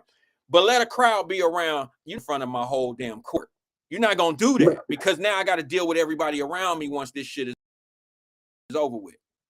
But Wyatt, he tried to punk me out on the bus, right? So, you know, I'm like, hey, listen, you know, I'm in Atlanta. So, you know, I persist. I can't get punked out. Hey, we going to have to rumble when we get off the bus. Luckily, nobody got off. It was just one witness to see that ass whooping I received in Georgia. But like you said, it feels good to take an ass whooping when you stood up for yourself. Tell the truth. I have to agree with that. It do. And I asked when he beat the shit out of me. Luckily, it was in the grass. It was in the grass because he would have fucked me up like if it was on the concrete. Yeah. But the last ass whooping I took as a little boy is because I was talking shit. But I had to defend myself because of the shit I was talking. Like, I had to too. Same thing. I'm saying, but he's mushing dude. I'm just saying he's mushing dude in the head. I said, yeah, I bet he wanted me like that. That'll be the last one. I sounded like Eddie Murphy on Life. Like, hey, you have be part 2 of our killing spree up here. All right. CK, I gotta go, bro. Man, but hey, man, I appreciate you, brother, man, taking my call and everything. You know I'm gonna listen to your platform, all right, man. Brother, I appreciate you engaging with us, man. I'm getting up across the hour, getting close to getting up out of here, man. I got about 5 minutes. Did I read on the live stream here? I guess the chief had their press conference. Now, y'all know I'm limited in the information. I could probably look it up online, but I'm limited on time right now. I'm getting out of here at 3:15. Did I hear that the chief is saying that there's no charges going to be brought up on is it on the cop that shot the young kid, on the Hinton kid? Is that what it is? Did I read that? Y'all know I got a lot going on. Did I read it proper? I don't know what y'all was expecting. I'm not gonna say anything about that until I hear the reasoning. But why is the chief? Maybe it was a split press conference, but hear me out, family. I don't understand why the chief coming in saying there ain't gonna be no charges of my officer. I think you should be looking, and maybe I'm too ahead of this story because I haven't seen it. I would think that you would be looking for your prosecutor to come out and say we're going to file charges in a case like this. Or they're the decision making on the charge. I personally, and now I can say I'm wrong, and you can have all your little household lawyers and all that come and say I'm wrong.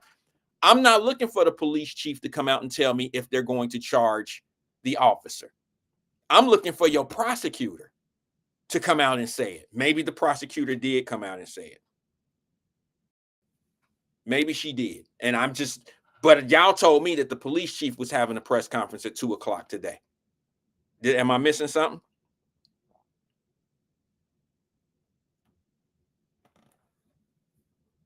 I don't know. I mean, don't look. I guess the police could make a decision if they want to charge their own. Denise, I'll tell you why that is later. For some odd reason, I'm not getting my comments on the screen. The only comments on the screen that are coming up on my end are YouTube. I'm not getting any of the Facebook comments. Denise, okay, I'm gonna read from here. Denise said, Fanon, which, you know, I like Fanon Rucker. That's my bro. Him and I, you know, I'm probably 5 years in the courts before he got there. I don't know. I was there before he was, but good guy. I told him to his face and I told him over the phone, I wish him well at the prosecutor's office, you know, in that race. If you want it, I'm with you. If you want it, I want to see you get it if you want it. But I didn't want it for him. I promise you. Here we are. These are the moments that I was telling you. See, whether you believe that this should be prosecuted or not, or he should be charged or not, Fanon has to go by the law. I think Fanon is a great guy. I call him Judge Rucker. He's always going to be known as Judge Rucker to me. I haven't seen his energy, Denise. I haven't seen his energy, so I can't say anything about, you know, what you're talking about. Denise Davis says Fanon seems more angry Maybe the family see it a little bit different. And I don't mean any disrespect Rucker or anything. He's at work right now. That's his job. Okay? That's his job. Maybe I'm going to leave it alone until I see what you're talking about. Terry Coleman said it was the prosecutor. Okay. So it was the prosecutor that had y'all told me that the chief of police was having the press conference. See, this is why I don't want to be a liar. So I apologize. Let me roll back that. Can I roll this back in? Can I roll this back in, to be honest with you guys? I mean, is it fair for me to do that? Because I'm being hung out to dry by my family here, my Wyatt Live family. Y'all telling me one thing, it's another, and then you tell I'm gonna put it on you. I'm gonna put it on y'all. Hold on.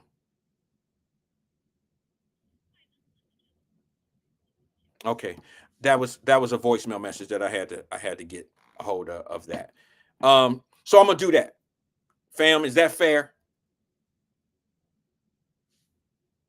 It's fair, because I don't want to sit here and have a conversation about something that I'm totally ignorant to. I don't want to do that. That's not going to be fair. It's not fair to the people that's listening, and I don't want to represent the Wyatt Live show like that.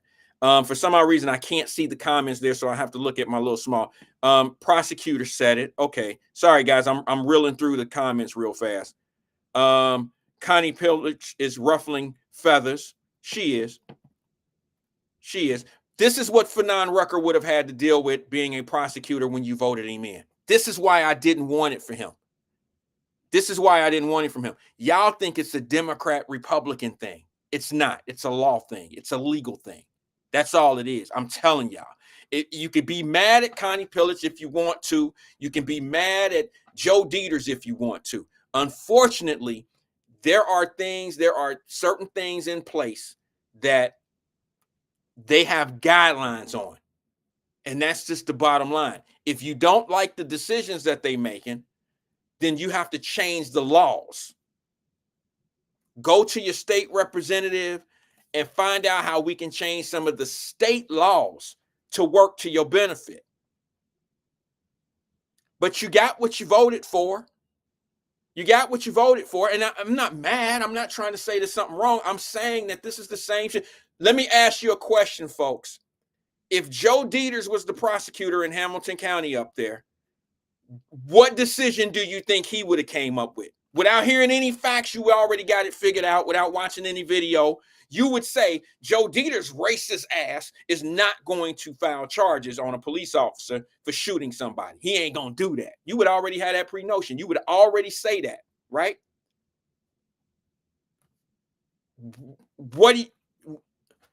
Why aren't you don't have that same energy for the lady who happens to be a Democrat? You don't have that same energy or that same pre-notion about her, do you? Some probably do. But this is what I was afraid of for Judge Rucker. I didn't want him. I told you he was still going to have to take care of business. He still got to follow the law. He still got to be, he still got to make decisions based on the law, not based on emotion, not based on who got shot. He got to follow the law. And that's not that's not the best format to get the decision that we're looking for. Let me go to the phone lines. I got to go. This is my last call. I got 3 minutes. Good afternoon, caller. This is Wyatt. Who am I speaking with? We got 2 minutes, caller. What's up, Wyatt? Twin, what's good with you, bro? I'm on the clock. I got 2 minutes, man. Yeah, I listen to K. Michelle. It remind me almost like Sexy Red not getting into school, talk to the kids and everything. So, yeah. Okay. Hey, Wyatt, sometimes it is true. I grew up with my mom and daddy. My 10 siblings and all that. And, my mama left my daddy because he wanted, get saved and all that. And she said, I'm going to leave you don't get saved. And he thought it was a joke. Okay. But I grew around my daddy and stuff, and I was dope. And, my dad always had a business, towing cars, and he had people working for him driving 18 wheeler. Okay. So, and I saw a lot of, dang, daddy cheating on stuff. And my mom knew it, but, she had little going on.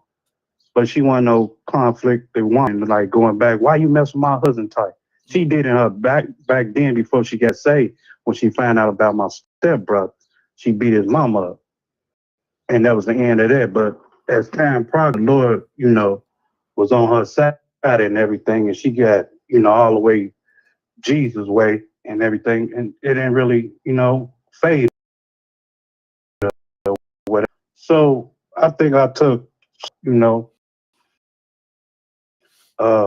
messing around with a lot of women, Diddy ways, and me was drinking heavy and stuff. So I'm alcohol like Diddy and all that. So sometimes it will fall on you or whatever, or it affect you and everything. This can be true, White. It can, and then women do. They say some crazy stuff to piss a man off. That's why he got a bigger house than you. That's why he look better than you. That's why it is, and all that. The sixth grade and all that. And they get to us and all that, like, man, I want to knock your goofy up and everything. But women know how to get to us. But it is what it is. Mm-hmm. Last thing, this y'all know Ryan and stuff. His people. I seen last week in Crow. Ryan said, yeah, and I asked him a little bit. He said we did a Zoom video. However, how they doing the county jail now. I don't know if you can still go see him and stuff. I don't know, remote camera thing. So he doing good. I say, oh, that's what's up, Dean. My thing is this, Wyatt. You see Ray Tensley got off. Dave Roach, he got off and everything. And you got two Democrats and everything, and power was in place. People, we got to turn this into a Democrat. So we voted in Connie. Going on all across the board in America and had the police getting off with these shootings. And you mean to tell me, from the looks of that video, plain as day, that man, little Ryan, and raised his hand up towards a police officer. Clear as day, you seen the video? But to me, man, it didn't look like he was pointing no gun, no shape or form at that police officer. And if she can't see that and really see what was really going on from that last case or what Ray Tensley did, something's wrong with that, man. That's why people voted in. We got to turn this around. You had Republicans in there, Dieter and old girl Powell. We can't go through that mess. So people voted in. I voted for because I wanted a change. But I seem like you a cutthroat ass Republican to me. It seemed like you on their winning side because you don't want no backlash or something. But that's not cool, man. That's not cool at all. So, man, I don't know. That's how I look at it, man. And then you say, what you just say is not a Republican Democratic thing. I don't. No, so. It was a Joe Dieter thing. Cause you know why some of them people right today, you've been in the court system, you know how it go. I'm gonna get probation, Wyatt. But that man say I'm for beating on his son. And they went to the penitentiary. Ain't no damn collect $200 and go. They went straight to the joint. How many people you know why they beat their woman up or all that case or beat somebody on to get probation or go to a anger management class? Them, they didn't get none of it. Every last 4 or 5 of them went straight to the joint. Why is that? It's the power fee. I can make it happen. That's all. So they pick and choose which way they want this way. And people don't realize. And I feel like that's a fair to Hamilton County and City of Cincinnati right now with the radio. And she bogus for that. And she gonna be held accountable for her actions, what she doing. You seen 2 knuckleheads from Powell to Dieter that played the city in Cincinnati. And it's the things we get. Damn, this deja vu all over again if you really think about it. Whenever we go win this. Whenever. And you wonder why, I don't care, really. You wonder why people shooting at the police or whatever things happen. That preacher told me 2015, them police gonna regret that they ever put on a uniform. Ain't playing with them no more, man. All that, put your hands up and you had a gun and all. No, ain't nobody going for that no more. I hate to say it, but it's about to come to it. It's about to come to it. Ain't nobody going out. Why you kept no? You ask questions later. But right now, he got a go. And then, like, they showed him that video. I would go back on that video. Why? Because you never know what a man that hold back. He crashed out. I would have hold back. Hell no, I'm about to go do something. One of you said, but hey, you never know. People say, man, I would have never did. You never know what you might do. That thing, man, you don't know what you in that. You're not in that stage right now. So you don't know what you can go do. Each his own, man. It was a great show. And I like the convo and everything, what was going on. Shout out to Josh Scott, because I ain't heard from him in a long time. Yeah. You know, it's good to hear from people, man, because you know, Wyatt, I hate to say it. One day we're here, man, and the next day we gone, man. So, you know, I check on people, man, make sure they cool and that thing, because Wyatt, they moving up out of here. That funeral home and that hospital and jail, it's a revolving, man. It go 24/7, man. So I got to check on the people, especially the elders, man. All right, man. One love. Wyatt, nice hollering at you, man. I know I'm a still, you know, ride with you, regardless of the comments. And people go do what they want to. Oh, he just did the pug. He did and all that extra stuff. Ain't gone, man. I just sit back and just, you know. Oh, no.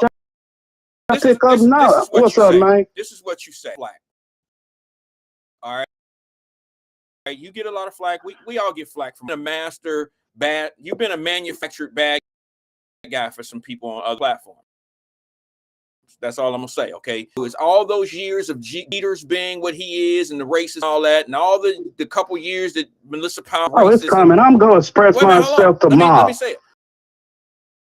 All those years, it was all about the parties, and it was all about the this and this is the evil Republicans and this and this and that.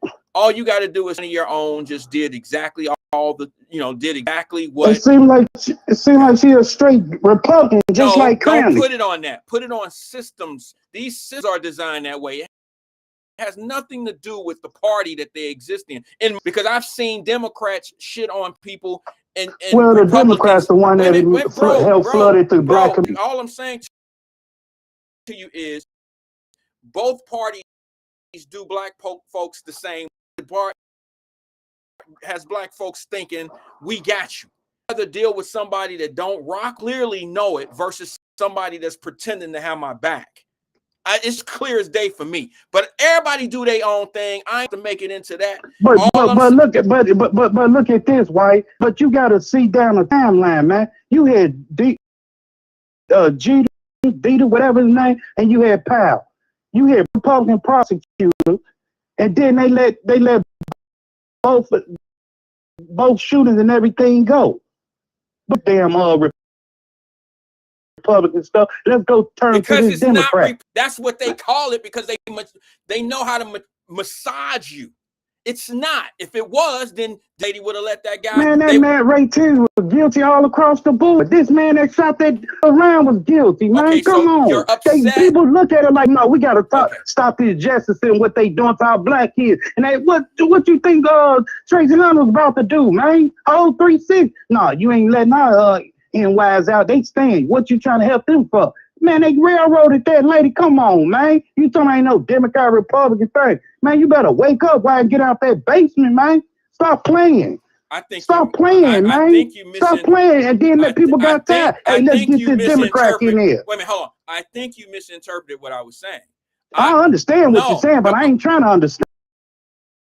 Okay, then there's a conversation. It's a point. It's a point because we go.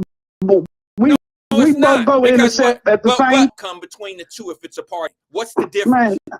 The outcome is the same.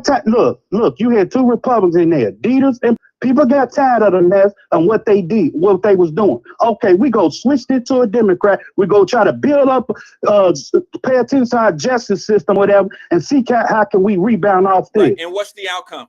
What was the outcome? Not a damn thing. Okay, so checkmate. Motherfucker, checkmate, okay? Checkmate. How it go, brother? Thanks for calling, man. That's mine, bro. I see.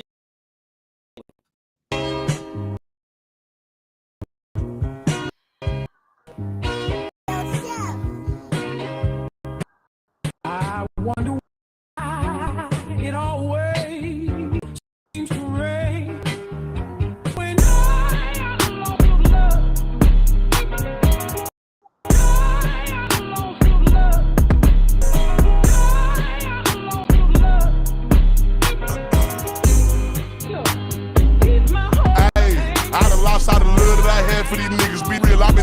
spazzing on niggas. These bitches be weird, always nagging the nigga, but quick to come back for some cash from a nigga. Sometimes I be wishing she get rough, but the bag a little different. Sometimes I just wanna wake up and go missing, but this shit hit different, not average, nigga. 80 some shows in the year I been getting, and that shit had a vision, got out on the mission. Since I was 16, ain't gon' lie, I been crippin' and hitting. Go X, Big X, standing on business. Got him a bag, double up and start giving. That's when they start tripping. I hope that you listen. These niggas is grimy, they want how you living. No loving these women, they looking for tricks. Like where was these folks in that spot with their kitchen? Or where was these folks when my pockets was empty? Where was these folks?